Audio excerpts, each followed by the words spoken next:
Very good morning aspirants. आज हम पढ़ेंगे इकोनॉमिक्स के अंडर मॉनेटरी पॉलिसी के बारे में।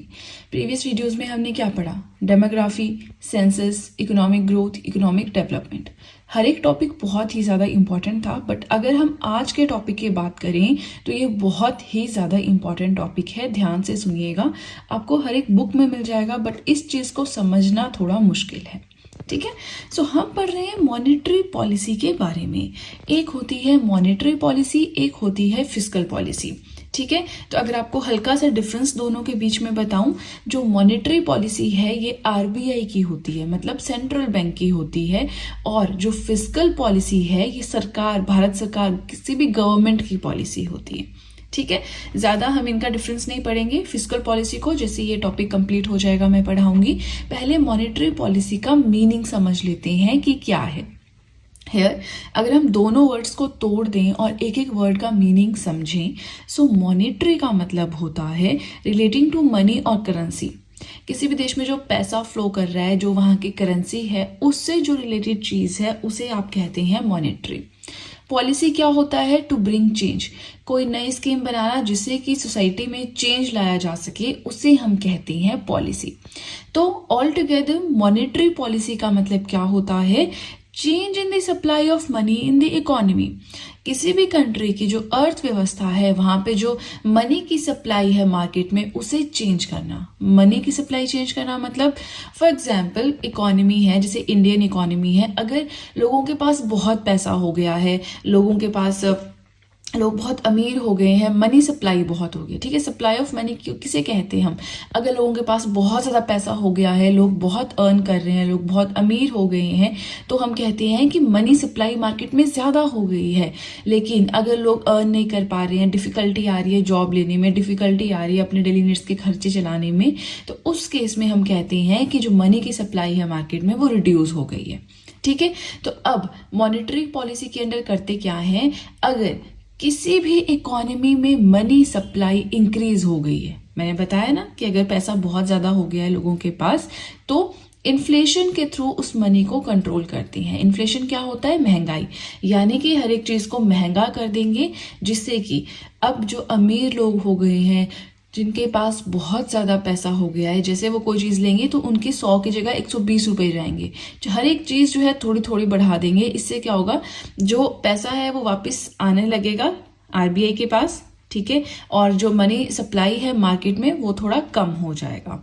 ठीक है, लेकिन अगर इकोनॉमी में मनी सप्लाई डिक्रीज हो गई है, मतलब लोग बहुत ज़्यादा गरीब हो गए हैं, जॉब्स नहीं मिल रही है, डेली नीड्स के खर्चे करने में मुश्किल हो गई है। देखिए, अगर गरीबी हो गई होगी तो दुकानों से बहुत ही ज़रूरत का सामान लोग लेकर जाएंगे, है ना, फालतू नहीं। अगर अमीर हैं तो सोचेंगे चलो ये भी खा लेते हैं, अगर डेली नीड्स की दुकान में गए हैं ये भी खा लेते हैं, ये भी ले लेते हैं।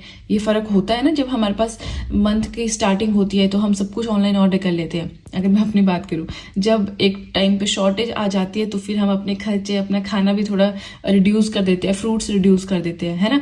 तो ये थोड़ा सा कंसेप्ट है, ह्यूमन कंसेप्ट है, पैसा हो तो खर्चा जाता है ना। अब अगर इकोनॉमी में मनी सप्लाई डिक्रीज हो गई है, then central bank will inject money in the economy. तो सेंट्रल बैंक, जो कि आरबीआई है इंडिया के केस में, ये क्या करेगा? मनी को इंजेक्ट करेगा इकोनॉमी में, मतलब पैसा देगा लोगों के पास। पर कैसे? थोड़ी जाके वो हर किसी के पास जत्थियां पकड़ाएगा पैसों को किलो, नहीं। कैसे करेगा वो हम पढ़ेंगे धीरे धीरे। फिलहाल आपको कंसेप्ट समझ में आ गया, ठीक है, कि अगर मनी सप्लाई बढ़ गई है तो कैसे कंट्रोल करेंगे, अगर घट गई है तो कैसे कंट्रोल करेंगे। ठीक है ना। अब हमारा ये बेसिक हो गया कंप्लीट। अब थोड़ा सा मॉनेटरी पॉलिसी की डेफिनेशन देख लेते हैं कि ये क्या होता है। हमने पढ़ लिया that this is the change in the supply of money in the economy. ठीक है, थोड़ा और डिटेल में देखते हैं। So it is a set of guidelines laid out by the RBI to control the aggregate supply of money available to the banks, consumers, etc. ये कुछ rules होते हैं, कुछ टूल्स होते हैं। किसकी बात कर रही हूँ? मॉनेटरी पॉलिसी की बात कर रही हूँ। ये कुछ टूल्स होते हैं, कुछ रूल्स होते हैं, कुछ गाइडलाइंस होती हैं, जो कि आरबीआई यानी कि जो सेंट्रल बैंक होता है किसी भी कंट्री का, उसके द्वारा इशू किए जाते हैं। ठीक है, ये भारत सरकार के द्वारा इशू नहीं की जाती है मॉनेटरी पॉलिसी। इस चीज़ को आप समझ लें। जो आरबीआई है हमारा, जो सेंट्रल बैंक है, उसके द्वारा इशू की जाती है मॉनेटरी पॉलिसी। ठीक है, ये गाइडलाइंस का एक सेट होता है जो आरबीआई इशू करता है, जिसके थ्रू वो मनी सप्लाई जो मार्केट में है उसको कंट्रोल करता है। जो मनी सप्लाई कहाँ पे, जो बैंक्स के पास है, जो कंज्यूमर्स के पास है, उसे कंट्रोल करता है। और इसको हम इस तरह से भी डिफाइन कर सकते हैं that monetary policy governs the entire functioning of all the financial institutions of the country. किसी भी देश में जितने भी फाइनेंशियल इंस्टीट्यूशंस हैं उन सब के गवर्निंग, वो सब कैसे काम करेंगे, उसकी एंटायर फंक्शनिंग को गवर्न करता है मॉनेटरी पॉलिसी। फाइनेंशियल इंस्टीट्यूशंस क्या होते हैं? जो भी पैसे से संबंधित है, आपके जितने भी कमर्शियल बैंक्स हैं, आपके जो ये होते हैं इंश्योरेंस सेक्टर है ना, वैसे तो ये IRDAI के अंडर आते हैं, बट डायरेक्टली और इनडायरेक्टली आरबीआई के अंडर होती हैं। ठीक है, अब नेक्स्ट हम पढ़ेंगे थोड़ा सा और इन डिटेल कि किसके पास पावर है मॉनेटरी पॉलिसी को लेआउट करने की, इशू करने की। तो देखिए, monetary policy is the policy of RBI. Central bank की पॉलिसी है। 3-4 बार मैं सेम चीज रिपीट कर चुकी हूं ताकि ये चीज आपके दिमाग में आ जाए। आरबीआई पैसों का काम करता है। रिजर्व बैंक ऑफ इंडिया है। बैंक माने जो पैसों से संबंधित है, पैसे माने मॉनेटरी पॉलिसी माने आरबीआई। ठीक है, अब ये जो पॉलिसी है आरबीआई की, ये प्रिस्क्राइब्ड है अंडर, मतलब आरबीआई के पास पावर है कि वो मनी सप्लाई को मार्केट में कंट्रोल करेगा। कौन से एक्ट के अंडर आरबीआई को ये पावर मिली हुई है? सो आरबीआई एक्ट है हमारा 1934 का, उसके अंडर ये पावर मिली हुई है आरबीआई को कि वो मॉनेटरी सप्लाई जो है, जो मनी की सप्लाई जो है मार्केट में, उसे कंट्रोल करेगा। So RBI act 1934 empowers RBI to formulate the monetary policy. ये एक्ट फॉर्मुलेट करता है आरबीआई को। ठीक है, अब इसके अलावा एक और एक्ट है जो कि बैंकिंग से रिलेटेड है, बैंकिंग रेगुलेशंस एक्ट 1949। तो ये क्वेश्चन आता है कि आरबीआई के पास जो पावर है मॉनेटरी पॉलिसी को रेगुलेट करने की, कौन से एक्ट के अंडर है? कंफ्यूज नहीं करना इस एक्ट के साथ। जिस एक्ट के अंडर आरबीआई बना है उसी एक्ट के अंडर उसे ये पावर मिली है कि वो मॉनेटरी पॉलिसी को रेगुलेट करे। ठीक है, अब हम पढ़ते हैं कि जो मॉनेटरी पॉलिसी है ये कितने तरह की होती है। ठीक है, अभी देखिए हम इसके टूल्स भी पढ़ेंगे। 2 तरह के टूल्स होते हैं, हल्का सा आपको बताती हूँ, जिसके थ्रू हम मॉनेटरी पॉलिसी को जो है कंट्रोल कर सकते हैं मार्केट में। जो मनी की सप्लाई है इकोनॉमी में, उसे कंट्रोल कर सकते हैं। एक होता है क्वालिटेटिव, एक होता है क्वांटिटेटिव, राइट। अब जो क्वालिटेटिव है उसमें भी काफ़ी कुछ आता है, क्वांटिटेटिव भी खुद में बहुत बड़ा टॉपिक है। तो उन दोनों को हम अलग अलग से वीडियोस में पढ़ेंगे। ठीक है, आज के वीडियो में पूरा टॉपिक नहीं कवर हो पाएगा। आज मैं कोशिश करूंगी कि जो भी इंपॉर्टेंट रहता है सब हो जाए, ताकि नेक्स्ट वीडियो में हम क्वांटिटेटिव टूल्स, उससे नेक्स्ट में क्वालिटेटिव टूल्स पढ़ सकें। तो इस तरह से 3 लेक्चर्स रहेंगे मॉनेटरी पॉलिसी के अंडर। एक भी लेक्चर मिस नहीं करना है, अदरवाइज आपको समझ नहीं आएगा। ठीक है, कोशिश कर रही हूँ बहुत इजी भाषा में और सिंपल से सिंपल लैंग्वेज में समझाऊं। अब आपने आगे डिसीजन लेना है कि आपने किस तरह से नोट्स बनाने, बट मैं आपको इतना ही कहूंगी कि बहुत इंपॉर्टेंट टॉपिक है इकोनॉमिक्स का, नोट्स जरूर बनाएं। नो डाउट आपको हर एक बुक में मिल जाएगा, बट बुक से पढ़ना इकोनॉमिक्स बहुत टफ होता है। ठीक है, चलिए नाउ मॉनेटरी पॉलिसी की बात करें तो ये 2 तरह की होती है। एक है एक्सपेंशनरी मॉनेटरी पॉलिसी, एक है कॉन्ट्रैक्शनरी मॉनेटरी पॉलिसी। एक्सपेंशनरी माने एक्सपैंड करना, फैलाना। कॉन्ट्रैक्शनरी मतलब कॉन्ट्रैक्ट करना, सिकुड़ना। ठीक है, तो बस इनका मीनिंग भी जो है इन्हीं 2 वर्ड्स पे डिपेंडेंट है। जो एक्सपेंशनरी मॉनेटरी पॉलिसी है, it tries to expand the money supply in the economy. किसी भी कंट्री की इकोनॉमी में जो मनी सप्लाई है उसको एक्सपेंड करने की कोशिश करता है, जो मनी सप्लाई है उसको इंक्रीज करने की कोशिश करता है। मतलब क्या? मतलब यहाँ पे आएगा कि अगर किसी भी कंट्री की इकोनॉमी में मनी सप्लाई डिक्रीज हो गई है इन केस, तो उसको एक्सपेंड करेगा। नई नई ये पॉलिसीज लेकर आएगा जिसके थ्रू जो इकोनॉमी है उसमें पैसा इंजेक्ट किया जा सके आरबीआई के द्वारा। ये चाहेगा इस मॉनेटरी पॉलिसी के अंडर कि लोगों के पास बहुत पैसा हो। ठीक है, तो मनी सप्लाई को एक्सपेंड करेगा। नेक्स्ट है contractionary policy, to suck out the liquidity in the economy. अब मान लीजिए कि इकोनॉमी में बहुत ज़्यादा पैसा हो गया है, लोग बहुत अमीर हो गए हैं, बहुत खर्चा करने लग गए हैं, तो उस टाइम पे आरबीआई क्या करेगा? कॉन्ट्रैक्शनरी मॉनेटरी पॉलिसी लेकर आएगा जिसके थ्रू लोगों के पास जो पैसा है वो खींच सके अपने आप के लिए। ठीक है, कैसे लाएगा? इन्फ्लेशन के थ्रू। ओके, सो इस केस में मनी सप्लाई को डिक्रीज करता है कॉन्ट्रैक्शनरी मॉनेटरी पॉलिसी के अंडर आरबीआई। ठीक है जी। अब देखिए ये सब बहुत ही बेसिक चीज़ें थी, बट जो चीज़ें मैंने आपको इसमें समझाई हैं मुझे नहीं लगता आपको कहीं और मिलेंगी। नो डाउट मिल जाएंगी, बट उनको बुक्स के थ्रू समझना थोड़ा मुश्किल होता है। जैसे कि मॉनेटरी सप्लाई का कंसेप्ट क्या है, कैसे कंट्रोल करता है, गवर्नमेंट की पॉलिसी होती है फिस्कल पॉलिसी, आरबीआई की पॉलिसी होती है monetary policy. Second important point है। थर्ड है कौन सा ऐसा एक्ट है जिसके थ्रू पावर मिलती है आरबीआई को कि वो मॉनेटरी पॉलिसी रेगुलेट कर सके, तो वो है हमारा RBI act 1934।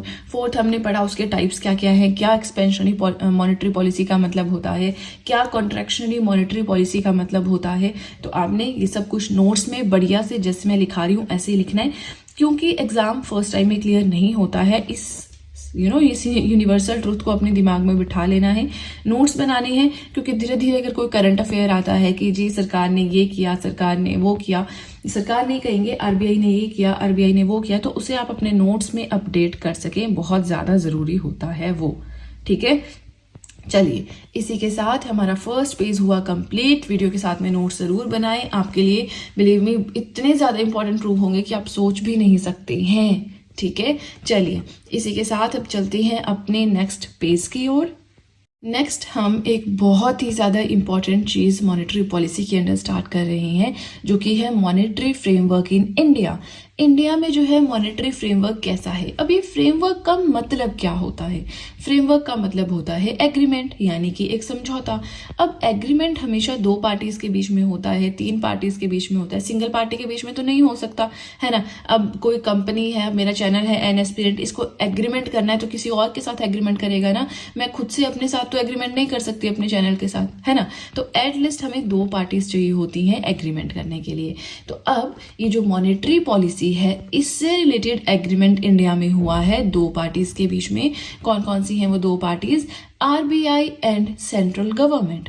Reserve Bank of India, जो कि इंडिया का सेंट्रल बैंक है, और जो केंद्र सरकार है, उन दोनों के बीच में एग्रीमेंट हुआ है, जिसे हम कहते हैं मॉनेटरी फ्रेमवर्क इन इंडिया। अब एग्रीमेंट क्या बोलता है?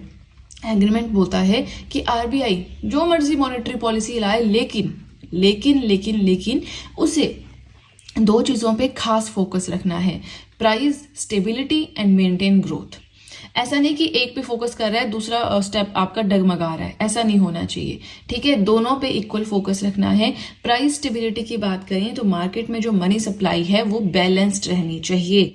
ठीक है, अगर मार्केट में ऐसा हो रहा है कि मनी सप्लाई बहुत ज़्यादा इंक्रीज हो गई है तो इन्फ्लेशन के थ्रू कंट्रोल करना प्राइसेस को, ठीक है। लेकिन अगर मनी सप्लाई बहुत डिक्रीज हो गई है तो नई नई पॉलिसीज के थ्रू इंजेक्ट करना पैसा इकोनॉमी में। इसका मतलब क्या है हम आगे समझेंगे। फिलहाल आप इतना समझिए कि प्राइस स्टेबिलिटी बना के रखना, जो प्राइसेस हैं उनको मेंटेन करना, ना तो बहुत बढ़ जाए ना तो बहुत घट जाए। ठीक है, अब प्राइस को मेंटेन करते टाइम ऐसा नहीं कि आप ग्रोथ को भूल जाओ, ग्रोथ पे भी आपको खास फोकस रखना है। ठीक है, तो ये दो एरियाज हैं जो है एग्रीमेंट जिसके ऊपर साइन हुआ है आरबीआई और सेंट्रल गवर्नमेंट के बीच में, बहुत इंपॉर्टेंट है इसलिए हाईलाइट किए। ठीक है, नाउ नेक्स्ट पॉइंट आता है to maintain price stability while still pursuing the goal of growth. वही है, प्राइस स्टेबिलिटी को मेंटेन करके रखना है, लेकिन साथ में ग्रोथ चलती रहनी चाहिए, मेंटेन रहनी चाहिए।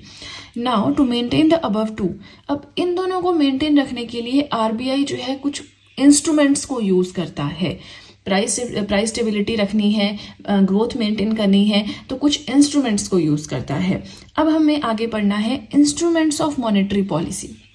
आई नो वीडियो लेंथी हो गया है, आप नहीं पढ़ पाते हैं मेरे स्टूडेंट्स इतना लेंथी वीडियो से, बट ये इंपॉर्टेंट है। देखिए ऑलरेडी 3 पार्ट्स में मॉनेटरी पॉलिसी में पढ़ा रही हूँ, अगर मैं इससे भी ज़्यादा शॉर्ट करूँगी या तोड़ तोड़ के और शॉर्ट कर दूंगी तो 5-6 टॉपिक्स में क्या हम मॉनेटरी पॉलिसी पढ़ते रहेंगे? क्या आपका पेस वही रहेगा? क्या मेरा पेस पढ़ाने का वही रहेगा? नहीं, है ना। तो आज हम इसके इंस्ट्रूमेंट समझेंगे कि क्वांटिटेटिव टूल्स के थ्रू हम कैसे कंट्रोल कर सकते हैं, क्वालिटेटिव टूल्स के थ्रू हम कैसे कंट्रोल कर सकते हैं, क्या क्या इन दोनों के अंडर आते हैं, टूल्स कौन कौन से हैं, फिर उनके बारे में स्टडी हम नेक्स्ट वीडियोस में करेंगे। ठीक है, थोड़ा सा कंटेंट बचता है, थोड़ा सा पेशेंस जरूर बना के रखें। फाइन, हम क्या पढ़ रहे हैं? हम पढ़ रहे हैं इंस्ट्रूमेंट्स ऑफ मॉनेटरी पॉलिसी, यानी कि 2 टारगेट्स हैं अब आरबीआई के पास, price stability and to maintain growth. इन दोनों को मेंटेन रखने के लिए अब वो कुछ इंस्ट्रूमेंट्स को फॉलो करता है। ठीक है, अब इंस्ट्रूमेंट्स को थोड़ा सा डिफाइन करें। So these are the tools use to control Indian economic goals. Indian economy के जो गोल्स हैं उनको कंट्रोल करने के लिए कुछ टूल्स जो हैं उन्हें हम इंस्ट्रूमेंट्स कहते हैं मॉनेटरी पॉलिसी के। मैंने आपको पहले ही बताया था दो तरह के होते हैं, एक होते हैं क्वांटिटेटिव टूल्स, एक होते हैं क्वालिटेटिव टूल्स। नाम से पता लग रहा है क्वालिटेटिव टूल्स क्वालिटी पे ज्यादा फोकस करेंगे, क्वांटिटेटिव टूल्स क्वांटिटी पे ज्यादा फोकस करेंगे। ठीक है, नाउ फोकस जो होता है क्वांटिटेटिव टूल्स में ये होता है on the quantity of money plus quantity of the money supply plus volume. अब देखिए जो मनी सप्लाई है मार्केट में, कितना पैसा है लोगों के पास, ठीक है, कितना वॉल्यूम, कितना अमाउंट ऑफ मनी है, उसके साथ डील करती है हमारे क्वांटिटेटिव टूल्स। क्वांटिटेटिव मतलब क्वांटिटी, क्वांटिटी मतलब नंबर्स, नंबर्स मतलब वॉल्यूम, वॉल्यूम मतलब पैसा। ठीक है, तो अब इसके अंदर हमें, ये तो मैं आपको पहले ही बता चुकी हूँ, नेक्स्ट वीडियो में इसको मैं इन डिटेल पढ़ाऊंगी। तो इसके अंदर हमें क्या क्या पढ़ना है, लिक्विडिटी एडजस्टमेंट फैसिलिटी, लिक्विडिटी को कैसे कंट्रोल कर सकती हैं, एडजस्ट कर सकती हैं, repo rate, reverse repo rate. फिर आता है बैंक रेट, ये भी हम पढ़ेंगे, cash reserve ratio, statutory liquidity ratio, marginal standing facility and open market operations. ये सारे वो टॉपिक्स हैं जो हम पढ़ेंगे under what, under quantitative tools of monetary policy. Next video में हमारा यही टारगेट है। ठीक है, अब जो सेकेंड इंस्ट्रूमेंट आता है अंडर मॉनेटरी पॉलिसी वो है क्वालिटेटिव टूल्स। ठीक है, ये फोकस करता है more on the quality of money supply, कि लोगों के पास पैसा है तो क्या क्वालिटी है, क्या वो क्वालिटेटिव वे में उसे यूज कर रहे हैं। तो क्वालिटी की स्टडी होती है हमारे क्वालिटेटिव टूल्स के अंडर। इसमें हम क्या क्या पढ़ेंगे, इसमें हम पढ़ेंगे rationing of credit, direct action, moral suasion, changes in marginal requirement on security loans. तो ये सब कुछ हमें पढ़ना है। अब देखिए यहाँ पे ना एक हल्का सा एग्जांपल मैंने दिया हुआ है कि क्वालिटी, हमने यहाँ पे क्या पढ़ा है कि क्वालिटेटिव टूल क्या करता है, फोकस करता है more on the quality of money supply. ठीक है, तो अब अगर हम कोई पर्टिकुलर सेक्टर लेते हैं, मनी सप्लाई की क्वालिटी पे कैसे कंट्रोल करेगा, है, चलिए देखते हैं। थोड़ा सा आपको समझाऊंगी, फिर हम नेक्स्ट में ही पढ़ेंगे। Just don't worry about that कि ये नया टॉपिक क्या स्टार्ट हो गया। देखिए कोई पर्टिकुलर सेक्टर है, अब बजट में क्या करती है गवर्नमेंट, अमाउंट देती है। एजुकेशन वाले जी, हाँ जी आप एक साल के लिए इतना पैसा ले लीजिए, हेल्थ वाले आप इतना ले लीजिए, एमएसएमईज वाले आप इतना ले लीजिए, रोडवेज वाले आप इतना ले लीजिए, है ना, रेलवेज वाले आप इतना पैसा ले लीजिए। तो करते क्या है, बजट में अगले एक साल के लिए हर एक सेक्टर को गवर्नमेंट कुछ अमाउंट देती है कि आपने ये पैसा खर्चना है और देश का विकास करना है। ठीक है, लेकिन क्वालिटेटिव टूल का मतलब क्या है कि जिस टाइम पे हर एक सेक्टर को पैसा एलोकेट हो रहा है, डिसाइड किया जा रहा है कि हर एक सेक्टर को कितना अमाउंट दिया जाएगा, तो वो हम उस टाइम पे क्या कर रहे हैं, हम क्वालिटी चेक करें। अरे एजुकेशन के लिए हम 3 गुना पैसा देंगे, लेकिन रोडवेज के लिए हम 2 गुना ही पैसा देंगे, है ना। क्यों, क्योंकि रोडवेज जो है बन गए हैं इंडिया में, लेकिन एजुकेशन अभी इतनी अच्छे से स्ट्रांग होल्ड नहीं बना पाई है ना। तो हम वहां पे क्या कर रहे हैं, डिसाइड कर रहे हैं, क्वालिटी डिसाइड कर रहे हैं कि हमने एजुकेशन को ज्यादा फोकस करना है, एजुकेशन की क्वालिटी पे फोकस करना है, तो हम एजुकेशन को ज्यादा पैसा दे रहे हैं। तो ये क्या हो गया, हमारा क्वालिटेटिव टूल्स का एग्जाम्पल हो गया, मीनिंग हो गया। ठीक है, हम पढ़ रहे थे इकोनॉमिक्स के अंडर मॉनेटरी पॉलिसी के बारे में। फिर हमने जाना कि 2 तरह के इंस्ट्रूमेंट्स हैं जिसके थ्रू हम मनी सप्लाई इकोनॉमी में कंट्रोल कर सकते हैं। एक होते हैं हमारे क्वांटिटेटिव टूल्स और एक होते हैं हमारे क्वालिटेटिव टूल्स। सो आज के वीडियो में हम पढ़ेंगे सिर्फ और सिर्फ quantitative tools of monetary policy के बारे में। मॉनेटरी पॉलिसी क्या होता है, मनी सप्लाई को कंट्रोल करना मार्केट में, change in the supply of money in the market, in the economy. ठीक है, तो मॉनेटरी पॉलिसी बहुत ही ज्यादा अच्छे से प्रीवियस वीडियो में मैंने पढ़ाया है। नहीं आपने अगर वीडियो देखी है, डिस्क्रिप्शन बॉक्स में जाइए, सबसे पहले मैंने उसी वीडियो का लिंक दिया है, उसे देखिए, उसके बाद आपको ये सब कुछ समझ में आएगा। ठीक है, now let's start the main content. Quantitative tools के अंदर क्या क्या आता है, liquidity adjustment facility, bank rate, cash reserve ratio, statutory liquidity ratio, marginal standing facility and open market operations. So इन सबको 1 बाय 1 हमें आज की वीडियो में पढ़ना है और ये वाला टॉपिक आज ही कंप्लीट करेंगे। आप बस थोड़ा सा पेशेंस बना के रखें और वीडियो के साथ में अपने नोट्स मेंटेन करते रहें। Now let's start with the first one, जो कि है लिक्विडिटी एडजस्टमेंट फैसिलिटी। देखिए इसके अंदर 2 चीजें हम पढ़ेंगे। ठीक है, एक है आपका रेपो रेट, एक है आपका रिवर्स रेपो रेट। करंटली कितना चल रहा है वो मैं नहीं पढ़ाऊंगी, वो आपका काम है गूगल करना, सर्च करना। ठीक है, इनका मीनिंग क्या होता है, कैसे ये वर्क करते हैं, वो मैं आपको बताऊंगी। ठीक है। Now liquidity adjustment facility, liquidity क्या है? मनी, जो पैसा है मार्केट में। एडजस्टमेंट क्या है? ऊपर नीचे करना, एडजस्ट करना, ठीक है। तो जो मनी है मार्केट में, इकोनॉमी में, उसको एडजस्ट करने के लिए कैसे कैसे हम टूल्स जो हैं यूज करते हैं वो पढ़ेंगे, ठीक है। सो ये होते हैं tools to adjust the liquidity of commercial banks. Yes, एक चीज आपको मुझे बताना है यहाँ पे, जो कमर्शियल बैंक्स है ना, सिर्फ उन्हीं की लिक्विडिटी को ये एडजस्ट करता है। हमारे पास फॉरेन बैंक्स भी होते हैं, रीजनल रूरल बैंक्स भी होते हैं, और भी बहुत तरह के बैंक्स होते हैं, लेकिन जो ये आरबीआई की जो ये पॉलिसी है ना, लिक्विडिटी एडजस्टमेंट फैसिलिटी, इसके अंदर सिर्फ कमर्शियल बैंक्स की लिक्विडिटी को एडजस्ट किया जाता है इकोनॉमी में। अब इसको एडजस्ट करने के लिए दो तरह की हमारे पास टर्म्स आती हैं, एक है रेपो रेट, एक है रिवर्स रेपो रेट, ठीक है। रेपो रेट से उल्टा होता है रिवर्स रेपो रेट में, तभी इसको रिवर्स रेपो रेट कहते हैं। एक समझ लिया, दूसरा आपको वैसे समझ आ जाएगा, ठीक है। नाउ रेपो रेट क्या होता है? An interest rate at which RBI provides loans to the commercial banks, ठीक है। रेपो रेट क्या होता है? अब देखिए, आरबीआई के पास तो हमेशा ही पैसा होता है, सेंट्रल बैंक है, पैसा तो रखना पड़ेगा, कभी भी कोई भी जो है सिचुएशन अराइज हो सकती है। अब जो कमर्शियल बैंक्स हैं, ठीक है, कमर्शियल बैंक है, उसे एकदम से पैसा चाहिए तो वो कहाँ पे जाएगा? वो जाएगा आरबीआई के पास, आरबीआई से वो पैसा लेगा उधार, ठीक है, बाद में विद इंटरेस्ट उसको वापस कर देगा। तो अब जो वो पैसा उधार ले रहा है और जिस इंटरेस्ट रेट पे उधार ले रहा है उसे हम कहते हैं रेपो रेट, ठीक है। अब ये जो लोन होता है कितने टाइम के लिए आरबीआई कमर्शियल बैंक्स को देता है? तो आरबीआई देता है फॉर ओवरनाइट पर्पस या शॉर्ट टर्म, या तो रातों रात कुछ काम एकदम से आ गया, आरबीआई दे देगा पैसा कमर्शियल बैंक को, या फिर थोड़ा शॉर्ट टेन्योर होता है उसके लिए देते हैं। ये चीज याद रखने वाली, तभी मैंने हाईलाइट किया, क्योंकि बैंक रेट भी कुछ इसकी तरह ही है, ठीक है। अगर मैं आपको कहूं तो सेम इसकी तरह ही है, बस एक चीज का डिफरेंस है, राइट। वो हम पढ़ेंगे जब हम आगे पढ़ेंगे। फिलहाल हम फर्स्ट पढ़ रहे हैं जो कि है लिक्विडिटी एडजस्टमेंट फैसिलिटी, ठीक है। तो रेपो रेट समझ आ गया, कमर्शियल बैंक्स को पैसा चाहिए, आरबीआई के पास जाएगा, आरबीआई लोन देगा उनको, लेकिन जिस इंटरेस्ट रेट पे लोन देगा उसे हम क्या कहते हैं? रेपो रेट कहते हैं, ठीक है। अब दो चीजें होती हैं, पहले कमर्शियल बैंक बोरो करेगा, फिर कमर्शियल बैंक उसको रिटर्न भी करेगा, है ना।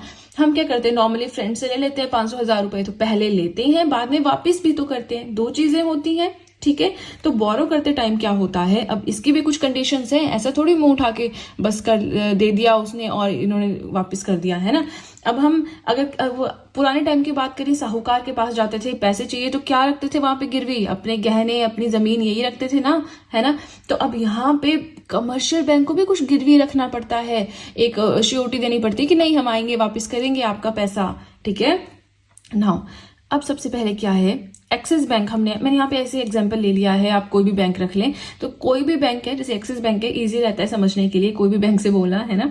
ना एक्सिस बैंक है, वो क्या करेगा, आरबीआई के पास जाएगा कि मुझे पैसे चाहिए, आप मुझे पैसे दे दो और उसके बदले में आप ये गवर्नमेंट सिक्योरिटीज मेरी रख लो, ठीक है। मुझे पैसे दे दो और ये गवर्नमेंट सिक्योरिटीज रख लो, एक तरह से मेरी जमीन रख लो जी, मेरे गहने रख लो जी, बट मुझे पैसा चाहिए अर्जेंटली, तो प्लीज दे दो।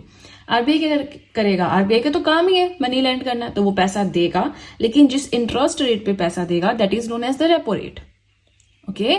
नाउ बोरो कर लिया, ठीक है, उधार ले लिया आपने अपने दोस्त से, एक्सिस बैंक ने ले लिया आरबीआई से, अब रिटर्न करने जाएगा, तो जब रिटर्न करने जाएगा तो एक्सिस बैंक पहले पैसा वापस करेगा आरबीआई को कि ये लो आपका पैसा, मेरा काम हो गया पूरा, इंटरेस्ट रेट भी मैंने आपको दिया है साथ में, अब आप मेरी सिक्योरिटीज मुझे वापस ट्रांसफर कर दो, तो आरबीआई वो सिक्योरिटीज वापस ट्रांसफर कर देगा, ठीक है। पुराने टाइम में साहूकार ऐसा नहीं करते थे, वो पैसा भी ले लेते थे, गहने भी नहीं देते थे, जमीन भी नहीं देते थे, है ना। तो चलिए वो तो अलग पार्ट है, बट समझाने के लिए मैंने इजी सा एग्जांपल ले लिया था, समझ आ गया। आरबीआई ने पहले पैसा दिया, फिर उसने वापस ले लिया, तो ये हो गया हमारा रेपो रेट। आई होप आपको समझ आ गया, कोई बहुत बड़ी भारी चीज नहीं है, अभी तो भारी चीजें आनी आगे आगे, है ना। चलिए हो गया रेपो रेट। अब देखते हैं reverse repo rate. Reverse repo rate माने रेपो रेट का रिवर्स, उल्टा, ठीक है। The rate at which RBI borrows from commercial banks, कई बार आरबीआई को भी बोरो करने की जरूरत पड़ जाती है, तो उस टाइम पे फिर कमर्शियल बैंक मजे लेगा, अब वो इंटरेस्ट रेट लगाएगा, है ना। तो जिस इंटरेस्ट रेट पे कमर्शियल बैंक लेंड करेगा आरबीआई को पैसा, that interest rate is known as reverse repo rate, fine. चलिए अब देखिए वापस चलते हैं टॉप पे कि हमें कौन कौन से इंस्ट्रूमेंट्स पढ़ने थे। क्या पढ़ना था हमें? पहला लिक्विडिटी एडजस्टमेंट फैसिलिटी, क्या हमने पढ़ लिया? यस। क्या क्या पढ़ा हमने इसके अंदर? Repo rate and reverse repo rate, दोनों अच्छे से समझ आ गए होंगे। एक में कमर्शियल बैंक जाएगा कि भाई आरबीआई पैसे दे दो, दूसरे में आरबीआई आएगा कमर्शियल बैंक के पास कि प्लीज पैसे दे दो। हो गया repo rate and reverse repo rate, कुछ भारी भरकम था इसमें? नहीं। सेकेंड आता है बैंक रेट, यानी कि अब हमें जो पढ़ना है दैट इज बैंक रेट। तो चलिए बैंक रेट पढ़ते हैं। लास्ट में मैंने लिखा है बैंक रेट, बट इसी के साथ आपसे रिक्वेस्ट है कि वीडियो के साथ में नोट्स बनाते रहें। ऐसा नहीं कि मैम हम स्क्रीनशॉट से काम चला लेंगे। स्क्रीनशॉट से आप एक टॉपिक का काम चलाओगे, आप मॉनेटरी पॉलिसी का काम चलाओगे, आप इकोनॉमिक ग्रोथ का काम चलाओगे, आप डेमोग्राफी का काम चलाओगे, सेंसस पढ़ोगे, फिजिकल पॉलिसी पढ़ोगे, लैंड रिफॉर्म्स पढ़ोगे, क्या क्या पढ़ोगे, है ना। और इकोनॉमिक्स तो है ही ऐसा टॉपिक कि आपको इसके नोट्स बनाने पड़ेंगे। कुछ चीजें हैं आप स्किप कर सकते हैं, जैसे कि मॉडर्न हिस्ट्री है, चलो छोड़ो स्किप कर दिया, बुक्स बहुत अच्छी अवेलेबल है ना। पॉलिटी है, लक्ष्मीकांत है, चलो हल्के नोट्स तो बनाने पड़ेंगे, अदरवाइज कैसे पढ़ेंगे। तो इकोनॉमिक्स ऐसा है कि आपको नोट्स बनाने पड़ेंगे। आप रमेश सिंह की बुक लीजिए, इतनी मोटी है, एक पूरे पैराग्राफ में आपको एक लाइन लगता है जो फैक्चुअल पॉइंट है। संजीव वर्मा सर की बुक ले लें आप, है ना। चलिए तो बातें नहीं करते हैं, बैंक रेट डिस्कस करते हैं। So it is the rate at which RBI lends to commercial banks. अब आप बोलेंगे हमने रेपो रेट में भी तो यही पढ़ा कि आरबीआई लोन प्रोवाइड करवाता है कमर्शियल बैंक को। यस, दोनों एग्जैक्टली सेम है। डिफरेंस कहाँ आता है? फॉर लॉन्ग टर्म पर्पज, यहाँ पे जो आरबीआई लोन देता है कमर्शियल बैंक को, वो रातों रात किसी पर्पस के लिए चाहिए होता है कमर्शियल बैंक को, वो तब लेता है, या फिर रातों रात नहीं तो थोड़े शॉर्ट टर्म के लिए ले लेता है।